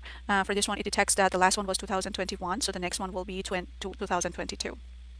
Now, if I click on the create button here, the system will create the new fiscal year for me, as well as it copies the existing periods that exist in the previous year, and it's going to create me the same configuration. Now let's run a scenario together. Imagine we are accounting manager of a company, and we would like to define a new calendar in the system. This organization we are working for, it has usually 4 quarters, and it means that we should create a new calendar with fiscal year that includes 4 quarters. Let's see how we can do it. We're going to go to the fiscal calendars. We're going to go to the new calendar. I'm going to call this calendar as a demo. I call it demo calendar. And the start of the day is January 1st and is December 1st, December end.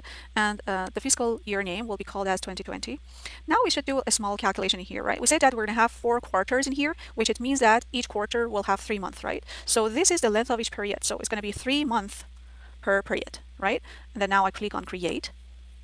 As you see, the system has created me a calendar called demo, which it has just one fiscal year for now. This fiscal year includes 4 operating periods, as you see here. So I have period 1, which is called quarter 1, quarter 2, 3, 4, and each one includes 3 months. So the first operating period starts from January 1st till March end, and the next period 2 starts from April 1st till June end, right? And so on and so forth. Each fiscal year definitely will have an opening period, which is period 0 always, and the type is opening, and the start date is the start date of the fiscal year. In this scenario is the 1st of January 2020, the start and end date. As well as we should always have the last period as a closing, which is the start date and end date is exactly the end of the fiscal year. And in our scenario will be end of December.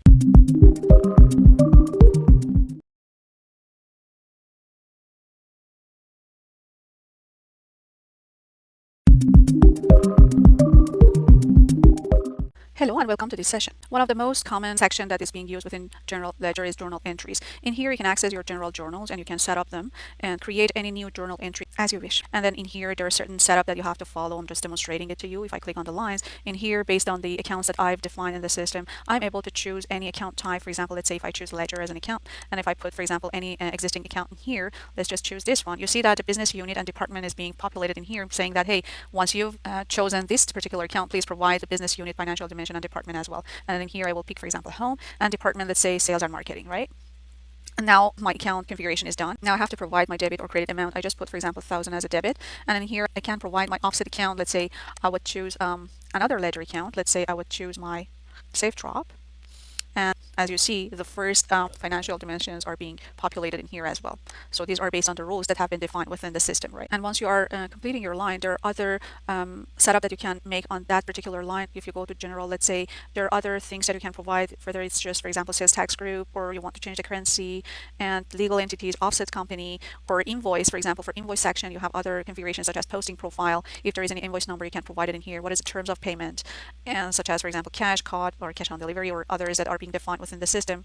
You can also set up your payments. What is the methods of payments, payment fee, fixed assets, and if you want to have a remittance, and you can provide all those configurations in these tabs. For now, let's just focus on the first section, which is the basic setup when we do, for example, when we are creating a line, journal voucher line. These are the least minimum information that we should provide in the to create a journal voucher and post that journal. So there are a lot of available actions on action pane that you can run on your journal voucher, such as once you're happy with your line, then you can post it, or before even posting it, there is a validation or simulation of the posting available for you. It validates whether all the rules are being followed or not, and it tells you. For now, let's just take a look on how gives us the alert or the warning if there is anything. For now, as you see, it says that the operation completed and the journal is okay. So apparently we followed all the rules in here. And then now we are ready to post our journal voucher. So now what I'm going to do, I'm going to post this voucher to see how the action is being done. So I'll click on post. Voila. So as you see, my journal is being posted. So this is the number of my general journal, which is 00631. I close this one up. I'll go back to my general journal. First of all, if I refresh my page, this line should disappear from the not posted one. If I want to find if it's posted or not, I have to click on the posted. If I go at the bottom of my list, I'm able to find the journal that I just posted it. And the modified by is being updated because the list always shows you who has done the modification.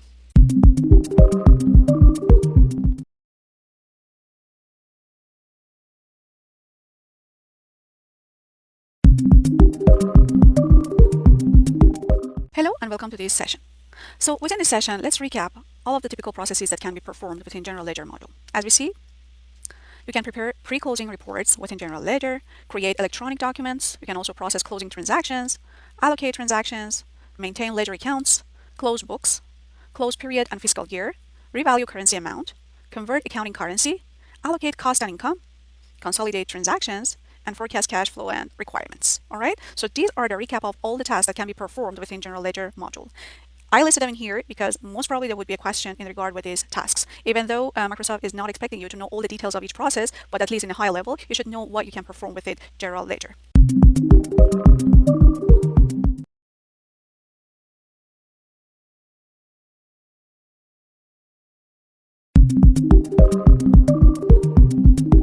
Hello and welcome to this session.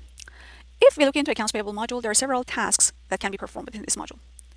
For example, we can manage our vendor accounts through Accounts Payable module. We are also able to manage our purchase orders. We are also able to manage our invoices. And at the end, we are able to manage the vendor payment within Accounts Payable module. Now, let's look into more details for each area. For example, within vendor management, you can create or modify vendors or vendor groups in the system. Within purchase order management, you can create purchase orders, or for example, within vendor management, you can create or modify your vendors or even vendor groups. Within purchase order management, you can create purchase orders or purchase order agreements. You can also prepare prepayment invoices and a prepayment overview. In invoice management, you can enter vendor invoices manually or receive them electronically through a data entity. After the invoices are entered or received, you can review and approve the invoices by using an invoice approval journal or the vendor invoice page.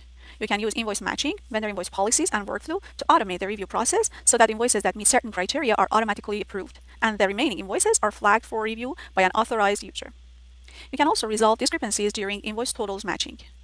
You are also able to set up default offset accounts for vendor invoice journals and an invoice approval journal. Within vendor payment, you can define vendor payment terms and fees. You're also able to create vendor payments by using a payment proposal. You can also set up and generate positive pay files. Another task that you can perform in this area is create vendor payments for a partial amount. You can reverse a vendor payment, and also you are able to settle partial vendor payments.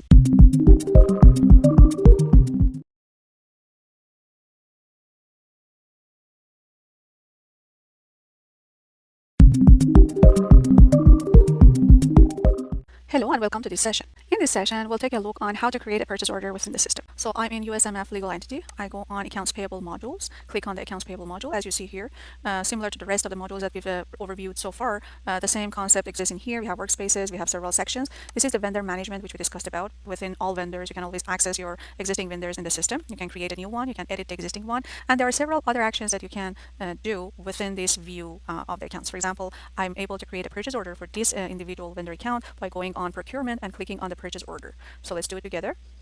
A new purchase order has been created for me. If I open the purchase order header fast tab, you will be able to see the header information that has been set up in here for me. The vendor account has been selected as the one that we've selected it from the list. You can easily go ahead and add your purchase order lines in here. For example, I will just choose one of the items that exist in the system. I'll choose the Surface Pro. So my item has been added in the line. And as you see, the site is a mandatory field and I have to provide for each site I'm creating this purchase order. And for now, I'm going to go ahead and I choose the distribution. And if there is any warehouse associated to that site, I would select that warehouse as well. For now, I just choose 21. And then you can identify your quantity. I'm ordering 10 of Surface Pro ones. System allows you to define multiple unit of measure. For now, I just leave it as each EA, and you see that I have in the system set up that I can choose, for example, dozen, pieces, or pair based on the item that I'm selecting. For this one, I just leave it as each. The unit price is getting populated based on the trade agreement that has been set up in the system, or sometimes even on the individual product item. If you go, you can have a default price. Anyways, the system will calculate and will populate the price based on the setup that you've done in the system. So once I've added this line in the purchase order, I click on the save, and my purchase order gets created. So now if I close this out and I go back to my account, I can go in here and again I can click on the same account, on the same vendor account, and I would like to see what are the purchase orders that have been created for this particular vendor account.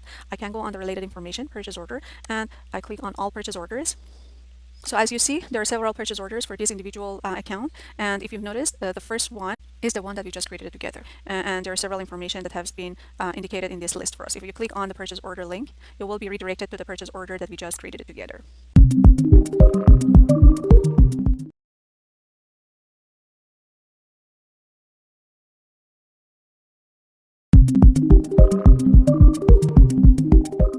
Hello and welcome to this session. Before starting to generate an invoice within the system, let's be familiar with the typical process to generate an invoice. Okay? So after the purchase order was created, it should be approved and confirmed by the authorized people that are defined in the system. Then, after you've received your products, you should create a product receipt for your purchase order. At this moment, you're ready to generate an invoice against your product receipt, and at the end of the whole process, you can post it. Okay?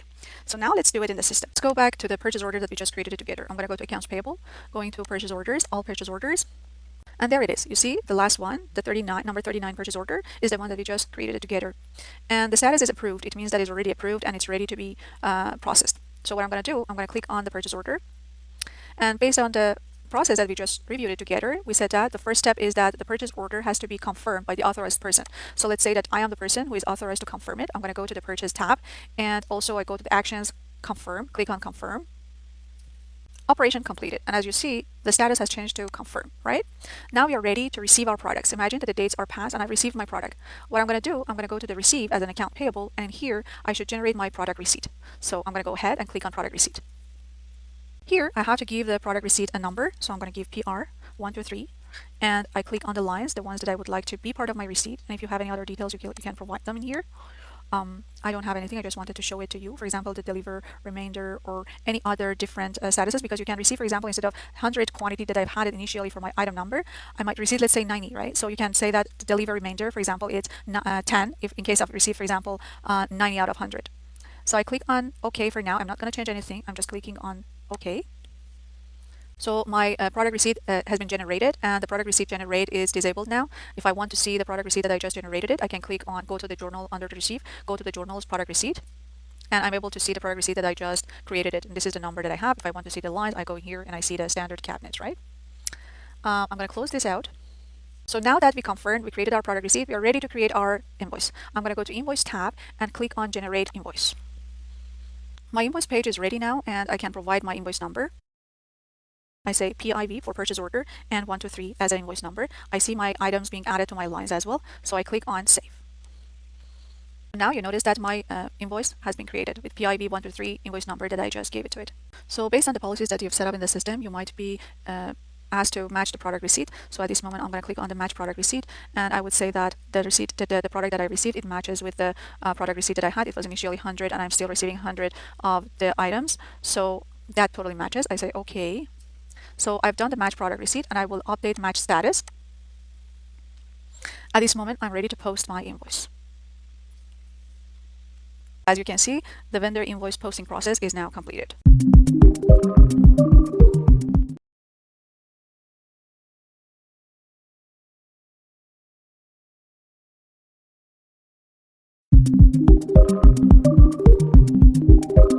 Hello and welcome to this session. Let's learn a little bit about accounts receivable module. If we look into accounts receivable module, there are several tasks that can be performed within this module. You can manage customer accounts in the system. You can manage sales orders in the system. You're also able to manage your customer invoices, and you can manage customer payments in the system. Now, let's look in more detail for each area. In terms of customer management, you're able to create or modify customers in the system. You can also set up and maintain customer posting profiles. In the sales order management, you're able to create sales orders or sales order agreements based upon your needs in your organization.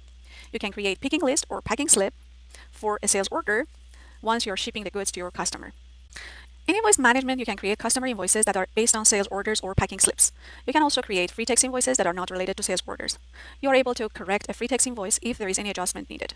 You're also able to set up and process recurring invoices.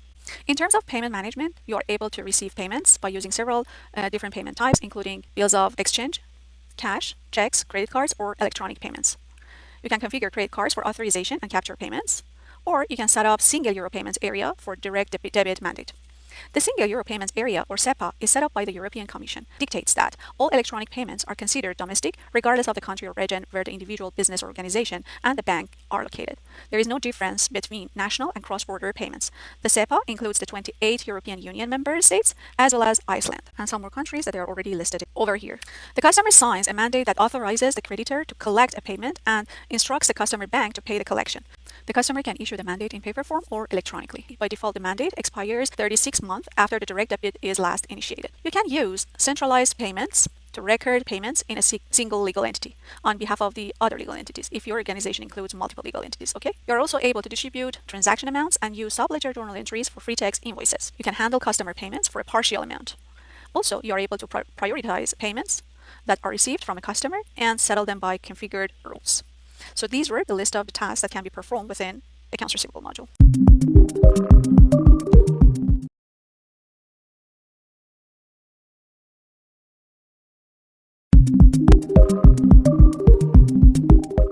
Hello and welcome to this session. Now let's explore the accounts receivable module within the system. I'm in the USMF legal entity. I'm going to go to the accounts receivable module. As you see, similar to the rest of the modules, these are the sections that we're able to see.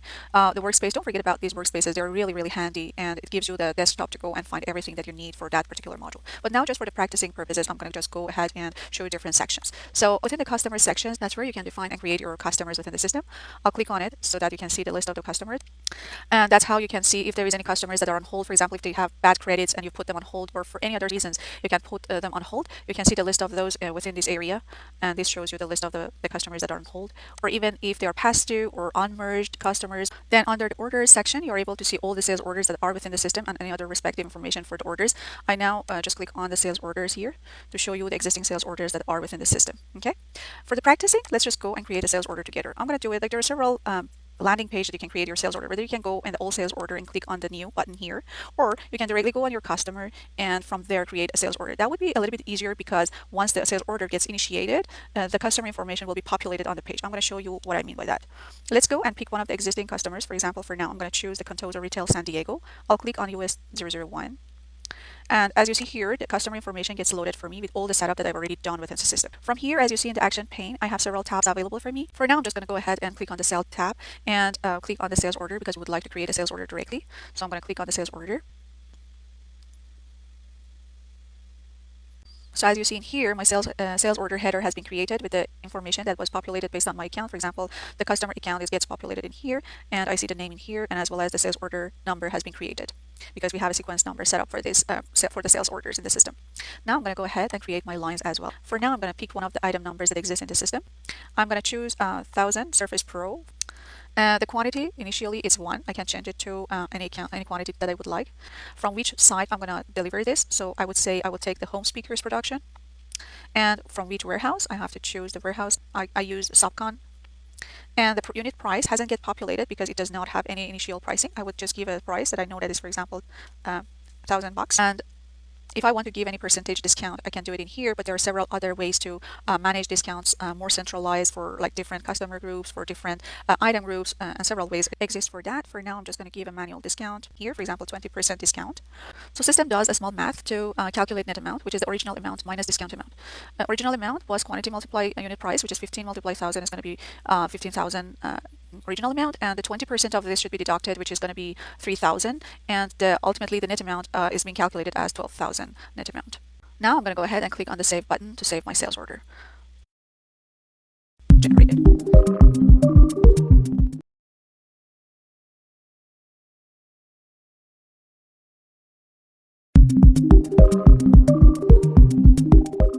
Hello and welcome to this session.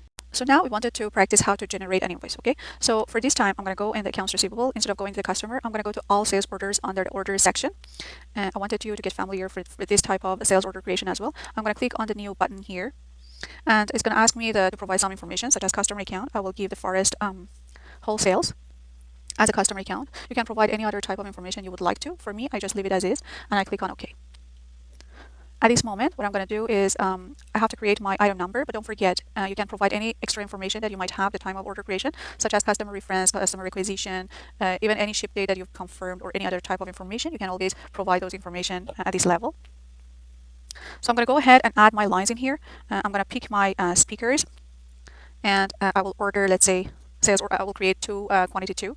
And from which side I will go with site home speakers production, and I'll leave the warehouse as finished goods. Unit price is 500. I'll give a little bit of discount to this customer, let's say 10%, and the net amount gets calculated. I'm going to click on save. So now I'm able to go and generate my invoice. I'm going to go ahead in invoice and generate my invoice. As you see, the parameters here, as a default, it always gets popped up by picked as a default value for quantity, which I do it that way. I wanted to show you that you wouldn't be able to see the lines of the sales order that you are trying to create an invoice against it. And for that reason, we should just change the quantity to all so that we are able to see all the lines that are within the sales order. I'm going to click on my lines that I would like to create invoice for and click on OK. It says that you're about to post the document without printing it. Select OK to continue. I would say yes. So as you noticed, the operation is completed and my invoice gets generated. Now, at this time, if I go to the invoice, if I click on you see that the generate invoice is disabled now because there is already an invoice for this particular order. If I click on the invoice, it will take me to the invoice. So this is the invoice that was generated. If I click on it, I'm able to see even the lines that are associated to that invoice. And this is the voucher number that has been generated for this particular invoice.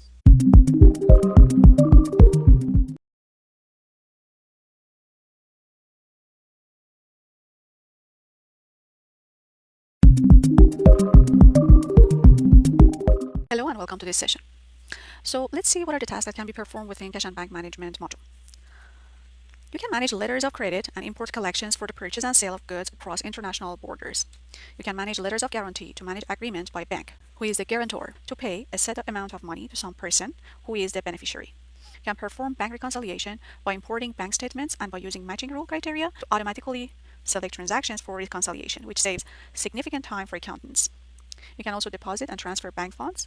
You can cancel wrong deposits. You can update and maintain bank balances. You can define formats for checks.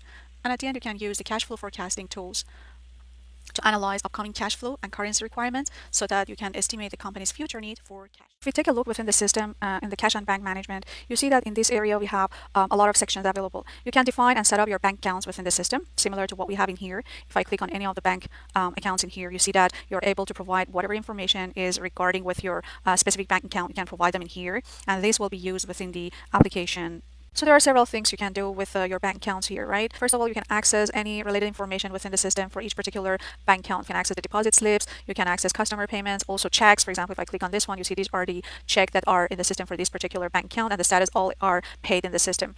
And also, there are several setup that you can do in here. For instance, you can set up pre-notes, or you can set up checks. You can even define your layout, you can set them up, and even define the signature and any other information in regard with checks. Next functionality that is available within the system is bank statement reconciliation. This is where you are receiving the bank statement from the bank and you wanted to reconcile it with the transactions that you already have it in here. So you can import your bank statement within this area. You're importing it in here. Once you've done it, you will have your bank transactions available in here, and then you can reconcile them within the area that Dynamics 365 Finance has provided to you. There are other available features within Cash and Bank Management modules such as letters of guarantee and letters of credit. So what are letters of credit? Letters of credit are bank documents that are commonly used for the purchase and sale of goods across international borders, and they are used for international transactions to ensure that payments will be made. A letter of credit is an agreement that is issued by a bank in which the bank agrees to ensure payment on behalf of the buyer, if the terms of the agreement between the buyer and seller are met actually. A letter of credit is also referred to as a documentary credit, okay? So we have two types of letter of credit. We have import and also export. For an import letter of credit, the organization is the buyer or the applicant, whereas for an export letter of credit, the organization is the seller or the beneficiary of the letter of credit. So usually we have some parties that are involved with a letter of credit, such as applicant, who intends to pay for goods, the beneficiary, who is the seller, who will receive the payment, the issuing bank that issues the letter of credit, and the advising bank that carries out the transaction on behalf of the applicant. Now, what is a letter of guarantee? A letter of guarantee is an agreement by a bank who is the guarantor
importing bank statements and by using matching rule criteria, automatically select transactions for reconciliation, which saves significant time for accountants. You can also deposit and transfer bank funds. You can cancel wrong deposits. You can update and maintain bank balances. You can define formats for checks. And at the end, you can use the cash flow forecasting tools to analyze upcoming cash flow and currency requirements so that you can estimate the company's future need for cash. If we take a look within the system in the cash and bank management, you see that in this area we have a lot of sections available. You can define and set up your bank accounts within the system, similar to what we have in here. If I click on any of the bank accounts in here, you see that you're able to provide whatever information is regarding with your specific bank account. You can provide them in here, and this will be used within the application. So there are several things you can do with your bank accounts here, right? First of all, you can access any related information within the system for each particular bank account. You can access the deposit slips, you can access customer payments, also checks. For example, if I click on this one, you see these are the checks that are in the system for this particular bank account, and the status all are paid in the system. And also, there are several setup that you can do in here. For instance, you can set up pre-notes, or you can set up checks. You can even define your layout, you can set them up, and even define the signature and any other information in regard with checks. Next functionality that is available within the system is bank statement reconciliation. This is where you're receiving the bank statement from the bank and you wanted to reconcile it with the transactions that you already have it in here. So you can import your bank statement within this area. You're importing it in here. Once you've done it, you will have your bank transactions available in here, and then you can reconcile them within the area that Dynamics 365 Finance has provided to you. There are other available features within cash and bank management modules, such as letters of guarantee and letters of credit. So what are letters of credit? Letters of credit are bank documents that are commonly used for the purchase and sale of goods across international borders. And they are used for international transactions to ensure that payments will be made. A letter of credit is an agreement that is issued by a bank in which the bank agrees to ensure payment on behalf of the buyer, if the terms of the agreement between the buyer and seller are met actually. A letter of credit is also referred to as a documentary credit, okay? So we have two types of letter of credit. We have import and also export. For an import letter of credit, the organization is the buyer or the applicant, whereas for an export letter of credit, the organization is the seller or the beneficiary of the letter of credit. So usually we have some parties that are involved with a letter of credit, such as applicant, who intends to pay for goods, the beneficiary, who is the seller, who will receive the payment, the issuing bank that issues the letter of credit, and the advising bank that carries out the transaction on behalf of the applicant. Now, what is a letter of guarantee?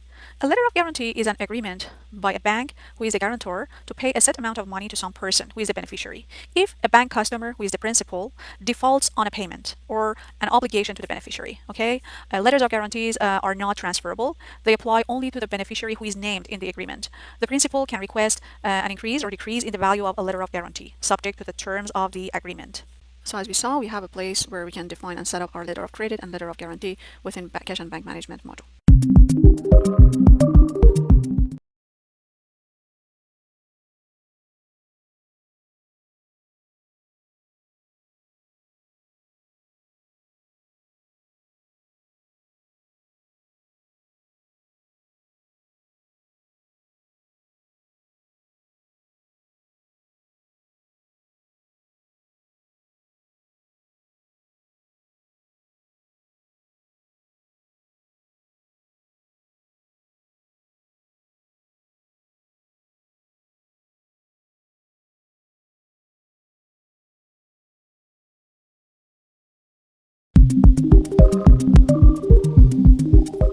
Hello and welcome to this session.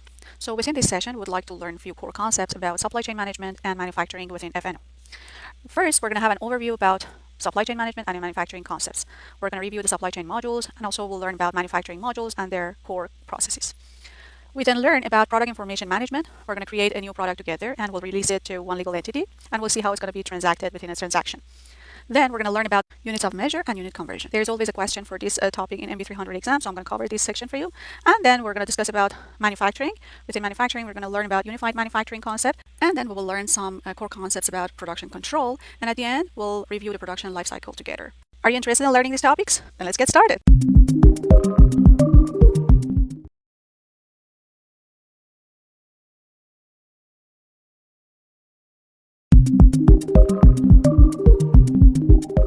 Hello and welcome to this session. So there are several modules in F&O that are involved in supply chain management. Let's look into some of the most famous ones. The first one is product information management, where we define the goods and services in the system and then release them in the appropriate legal entities so that they can be transacted. Product information is the backbone of supply chain and retail applications across all industries. It refers to processes and technologies that focus on centrally managing information about products. It's important that shared product definitions, documentation, attributes, and identifiers be used. In the various modules of a business solution, product-specific information and configuration are required to manage the business processes that are related to specific products, product families, or product categories. A product is primarily defined by a product number, name, and description. However, other data is also required to describe a product or service. We're going to look into all these details in next session. The other data that we will capture on the product definition is product type, which can be either item or service. You can have product subtype, which determines the product is a distinct product or is a product master. Definition of the product variant model, product dimensions and dimension groups, product nomenclature, product configuration models. Association of the product with one or more categories. Like we can have a hierarchy within the product structure and we can associate one product to several categories. We can also have definition of the product and category attributes, okay? And then also we can attach the image to our product if we already have such a scenario. We are able to attach any extra documents to the products if we need to. You can also define the units of measure and related conversions. For example, if you have a product that can be sold or purchased in different units of measure, you can define those rules within the system. The other cool thing is that you can have it multilingual, so you can have the translations for all names and descriptions for your product definition. Next module is procurement and sourcing. It covers all the steps from identifying a need for product and services through procuring the product, receiving, invoicing, and processing the payments with vendors. Procurement processes can be configured for specific business needs by defining purchasing policies and workflows. Next module is warehouse and inventory management. It's used for inbound operations, quality assurance, warehouse operations, outbound operations, and inventory control. The next module is production control. The production of products, a process that is also known as the production life cycle, follows specific steps that are required to complete the manufacturing of an item. The life cycle begins with the creation of the production order, batch order, or Kanban. It ends with a finished manufactured item that is ready for either customer or another phase of production. The next module is master planning. Master planning allows companies to determine and balance the future need for raw materials and capacity to meet company goals. Master planning assesses raw materials and capacities that are currently available, raw materials and capacities that are required to complete production, for example, determining what must be manufactured, purchased, transferred, or set aside as safety stock before you can complete production. Master planning uses the above information to calculate the requirements and generate planned orders such as purchase, transfer, and production orders. So we almost overviewed all the famous modules within supply chain management and manufacturing.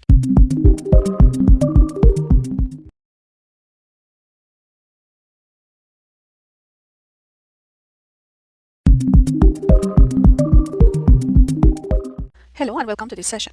So within this section, we would like to create a new product together and then release it in different legal entities. So I'm going to go ahead in product information management, and I'm still in USMF legal entity. And I'm going to go ahead and click on the products link in here. And I'm going to click on new.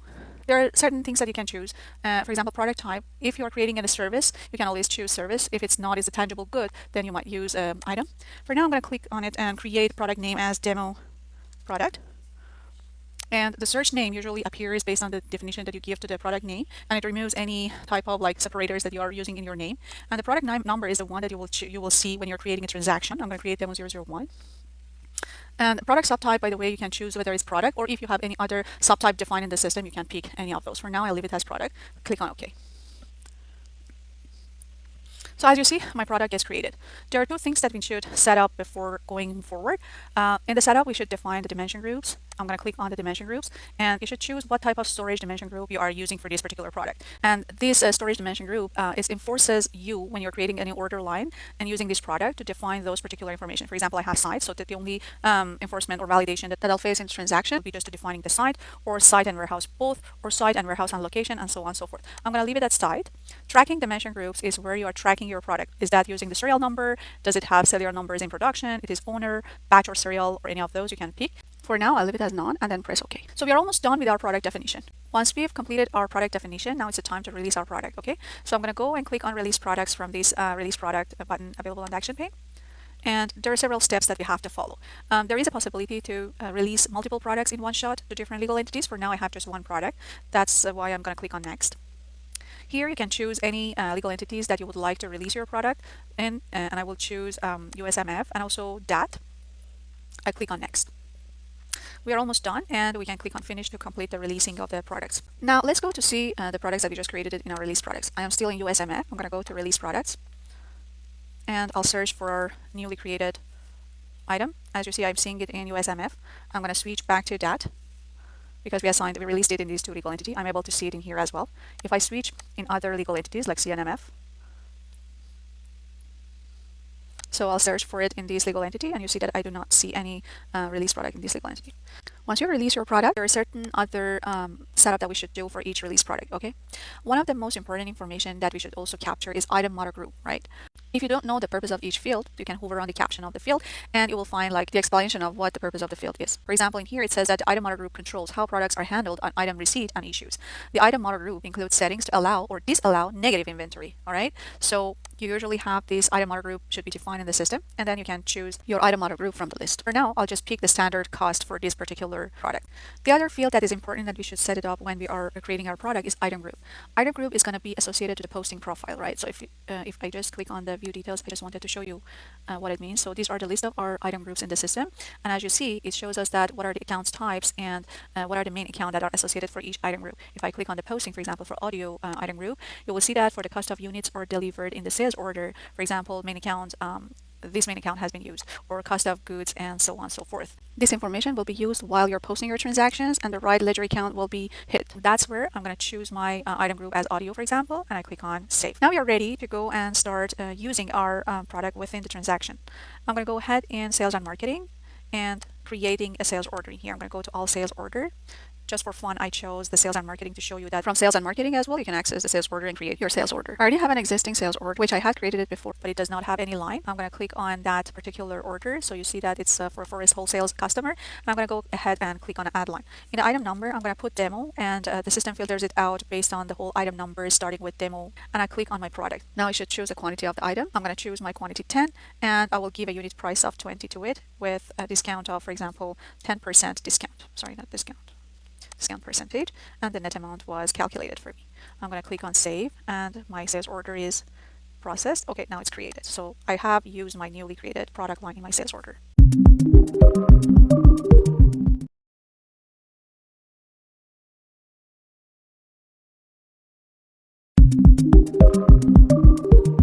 Hello and welcome to this session. In this session, we're going to discuss about units of measure, and we'll learn how we can convert different units together, okay? So first, let's see what is a unit of measure. A unit of measure is a standard quantity, size, or other basis that is used for measurement or exchange. When you enter an order, you specify a quantity and the unit of measure that the quantity represents. For example, you might enter an order for a quantity of 5 volts, which have a unit measurement of pieces. You must define the units of measure to use for all of the products that you purchase and sell. What is units conversion? So you can also set up conversion rules that control how units of measure are converted to different units of measure. For example, you might convert weight measurement units from pounds to kilograms. You can set up standard or product-specific rules for converting units of measure. If both a product-specific and a standard conversion rule exist for a unit of measure, the product-specific conversion rule is used to convert units of measure for the product. Okay? A conversion rule is set up to, for example, convert minutes to days, also covers the conversion from days to minutes. So it means it works both ways. Each unit of measure can have multiple unit conversion associated with. There are 3 types of unit conversion, okay? While defining a conversion rule, we should also define the type of conversion rules. Conversion rule can be any of standard, intra-class, or inter-class conversions. Standard conversions are rules that apply for all products. Standard conversion rules can only be set up for units of measure in the same unit class. An example for standard conversion would be car paint colors and their ingredients that can be purchased in barrels, stocked in ounces, and sold in gallons. Intra-class conversions are rules for unit of measure in the same unit class as well. For example, you can set up a conversion rule for a product that converts a box to the number of pieces in a box. Pieces and boxes are both assigned to the quantity unit class. An example for inter-class conversion would be bolts and nuts that can be purchased in pounds, stocked as individual units or each, and sold in boxes. And interclass conversions are rules for units of measure across unit classes. For example, you can set up a conversion rule for a product that converts kilograms to liters. Kilograms are assigned to the mass unit class, and liters are assigned to the liquid volume unit class. An example for interclass conversions could be steel that can be purchased in tons, stocked as pounds, and sold as linear feet.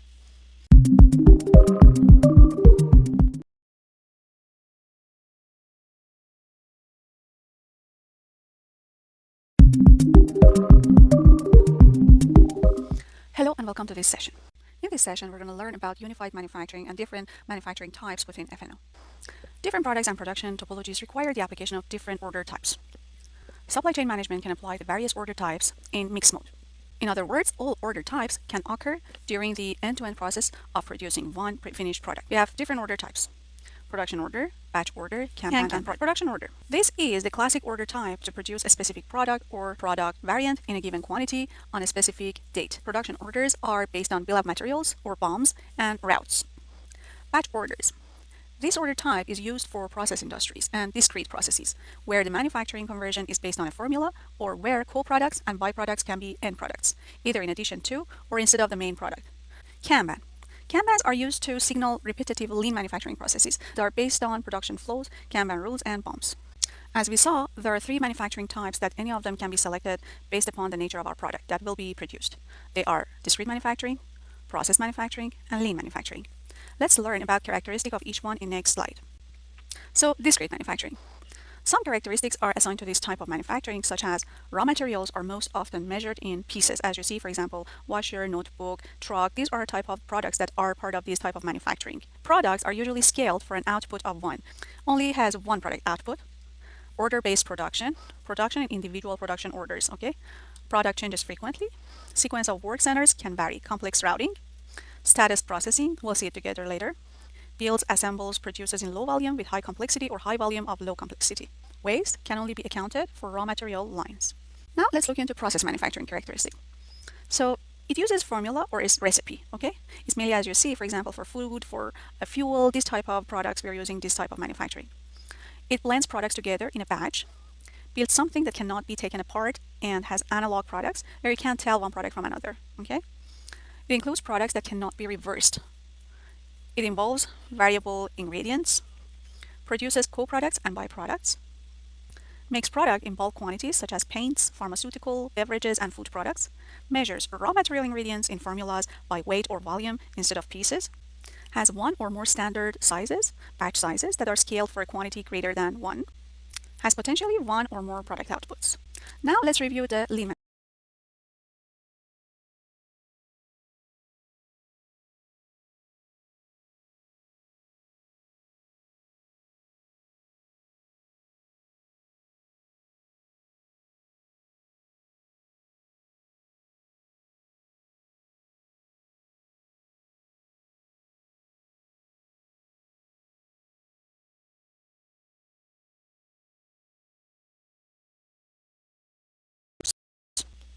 Supply chain management can apply to various order types in mixed mode.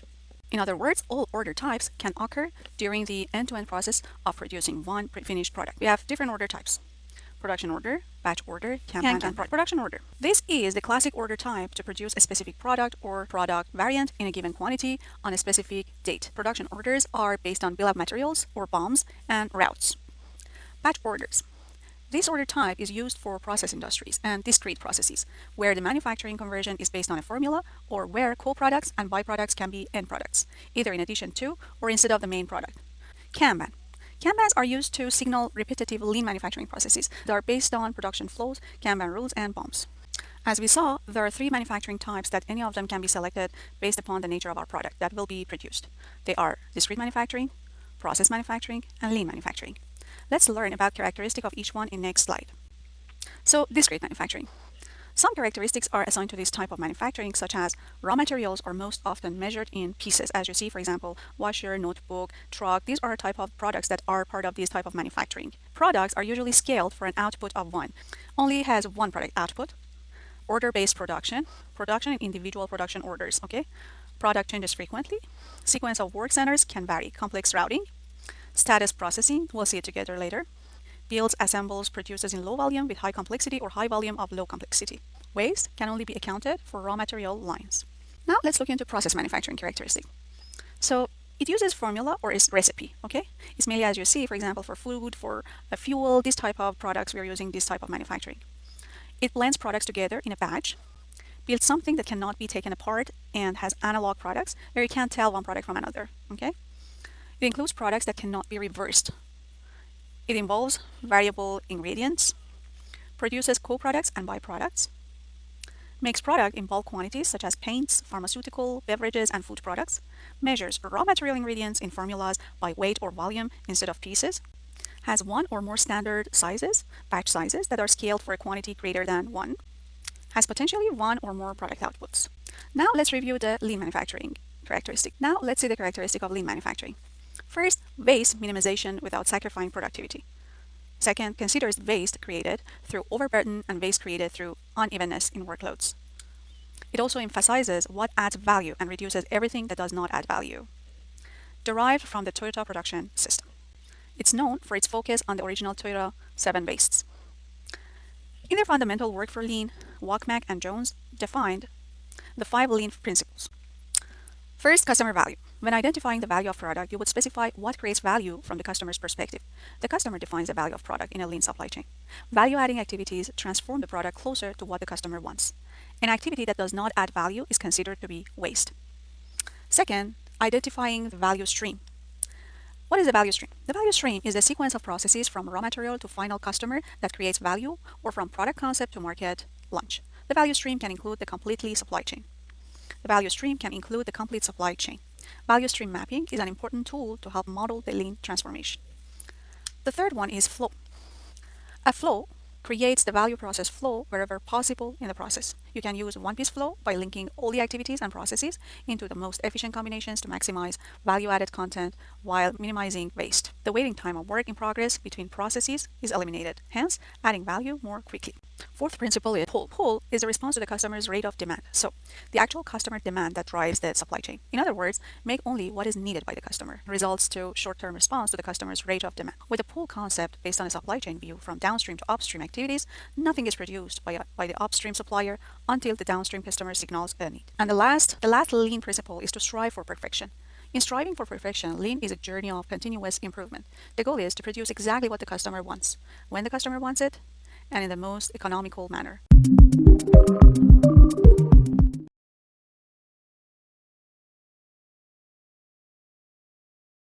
Hello and welcome to this session. In this session, I'm going to give you a quick introduction about production control, part of manufacturing within finance and operations. Although each company's manufacturing processes are unique depending on the nature of production environment, the core conceptual elements that are used in the production control module are frequently similar.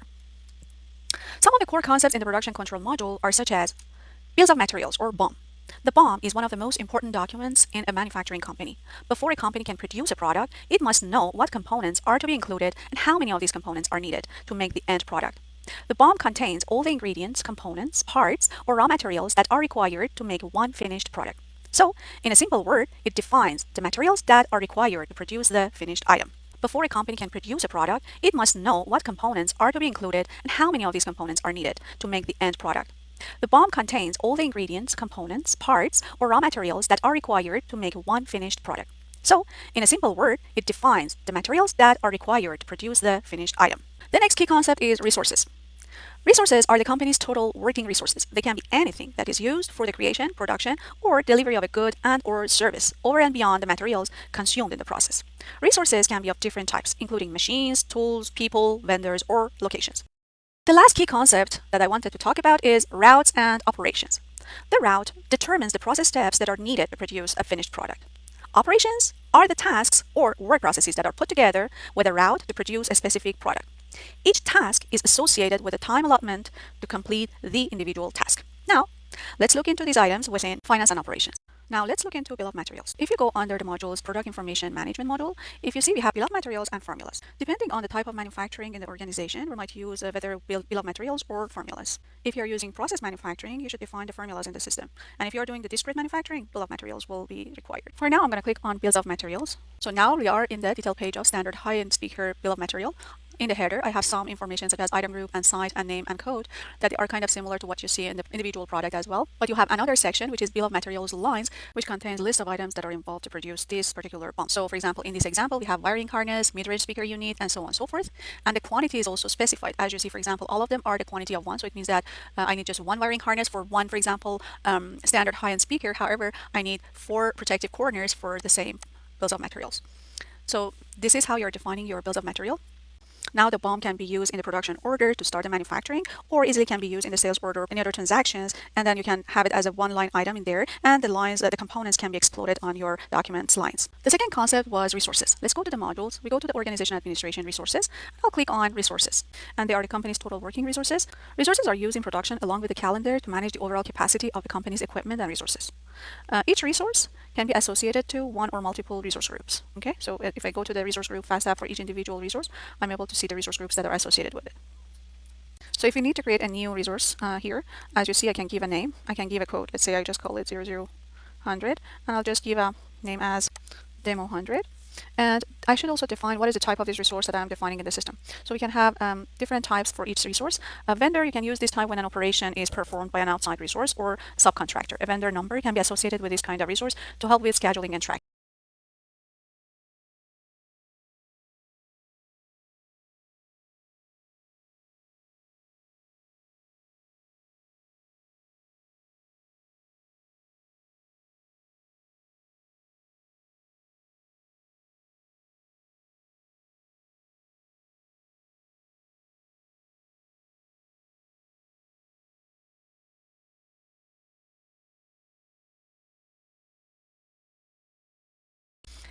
Like human resources, we can use them to define when personnel or a group of when an operation is performed by an outside resource or subcontractor. A vendor number can be associated with when an operation resource. Different types for each resource. And I should also define what is the type of the I just call it 0000, and I'll just give a name as demo 100. And I should also define what is the type of this resource that I'm defining in the system. So we can have different types for each resource. A vendor, you can use this type when an operation is performed by an outside resource or subcontractor. A vendor number can be associated with this kind of resource to help with scheduling and tracking, okay? Like human resources, we can use them to define when personnel or a group of employees conduct an operation. Machine, we can use this type to tie an individual machine or group of machines with a resource. It is the most frequently used type of the resources. Tool can be used to control and schedule the reservations of a tool, okay? We can use this one only when capacity is limited. Location is a type to control and schedule the reservations of a specific location. Facility is a building or fixed structure that is required to perform an activity. For our example, I'm going to choose just machine, okay? And I click on save. So the last concept was route and operations that you need to go under the production control module to find those information. In the root of this module, you will see all routes. I'm going to click on this. These are the routes that are defined for manufacturing within USMF legal entity. So you can choose any of them and see the route details, and it shows the steps that are required to be done for this particular route. So you would say that first operation would be assembly, and then testing, and then test operation, and then packing. And then on the bottom of the page, you can see extra information that are added to your routes to complete your setup.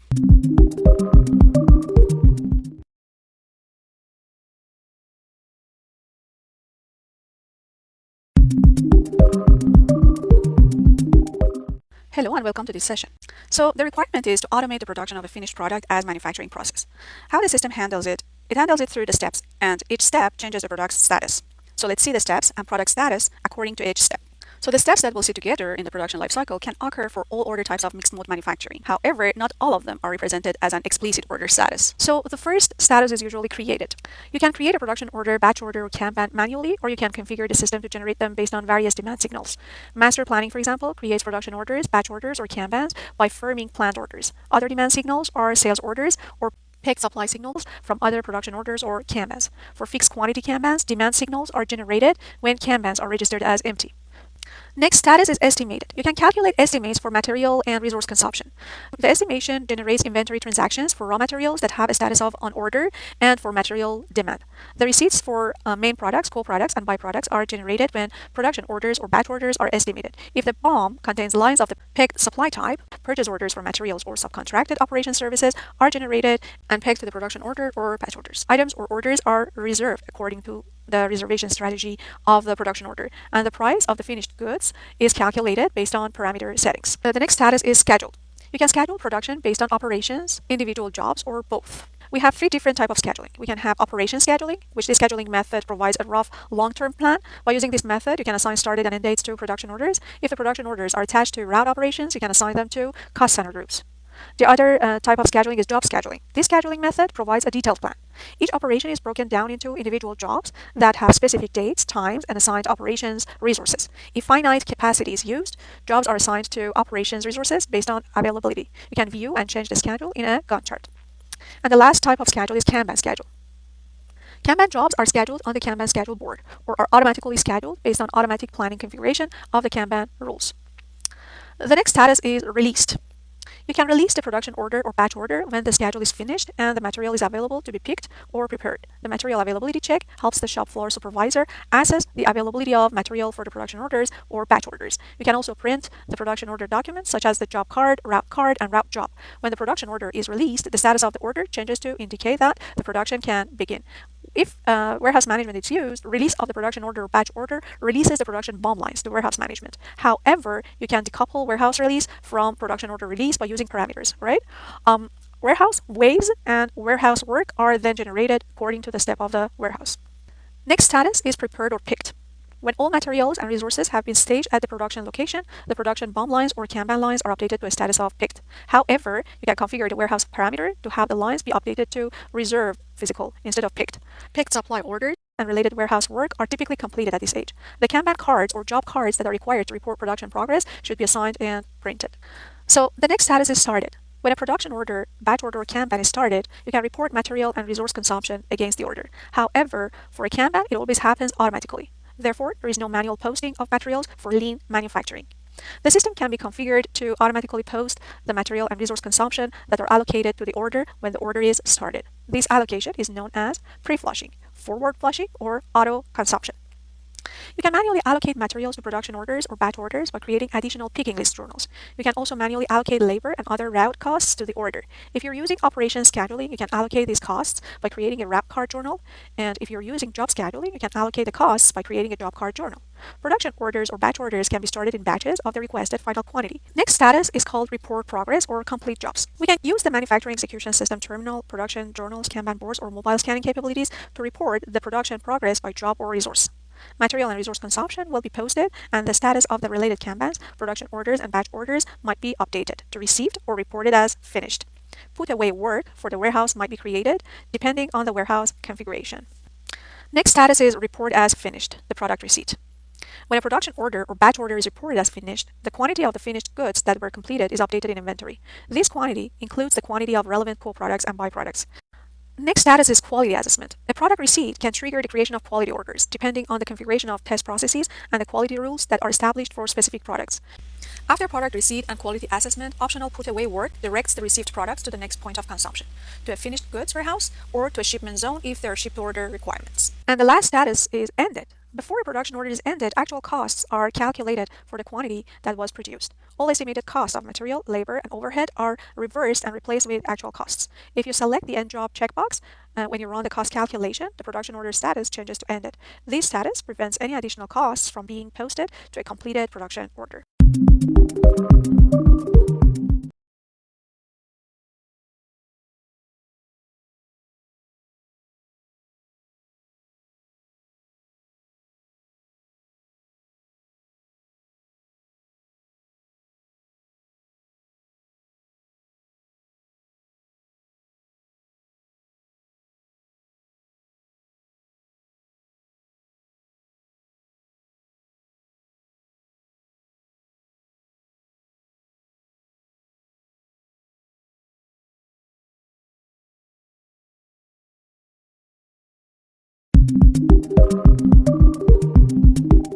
Hello and welcome to this session. Today is the day you completed your course. Congratulations!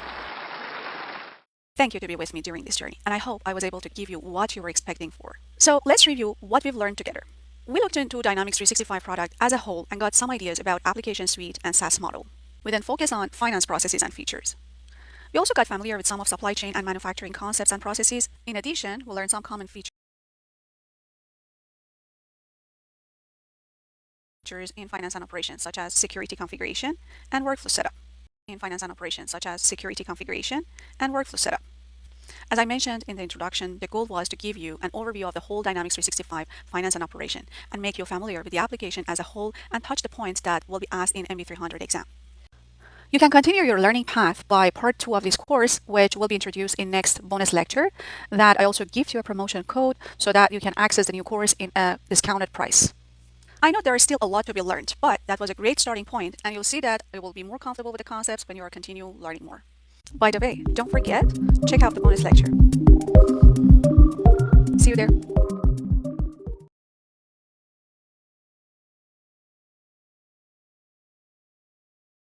Hello and welcome to this session. In this session, I would like to introduce you my other courses that are relevant to the current course that you've just watched. So if you have started this course, the second part of this course, which is the continuation of core finance and operation, will be definitely helpful for you to build a very strong foundation. The third course is MB500, which it helps you out to build the development skill set required for finance and operation development. Let me please show you some of the highlighted key features that I have discussed about in part 2 course. You're going to learn about personalization versus customization, data management and different integration strategies in FNO. You're going to learn about the Dynamics 365 Unified Operations mobile app. You will be looking at batch jobs overview and how to set them up. Common integration, which is more focused on Excel add-ins, which is very handy within FNO. Full details on lifecycle services and its tools and functionalities. Many of you have requested this from me. That's why I had tried to put them together within this course. Financial reports in D365 FNO and how to create a new report using Report Designer. So these are the cool kind of features you're going to learn within this course. So this developer course is really cool if you wanted to change your career path to become a developer after learning these courses, or you're planning to work as a techno-functional consultant, which will be consisting of Master Dynamics 365 operations development step by step. You'll learn X++ fundamentals by hands-on samples from real examples. You're going to learn to work with FNO data models. You'll learn how to interpret FDDs and apply solutions to extend Dynamics 365 FNO. You will be also learning to build and extend finance and operations, and you'll learn how to customize FNO forms and user interfaces. If you decided to purchase any of these courses or you wanted to gift it to any of your friends, please go ahead and utilize the coupon that is a gift from me to you with the title of Happy New Year 2025. I hope that not only you're going to have a very wonderful year, but it's going to be full of amazing learnings. Enjoy it. Thank you.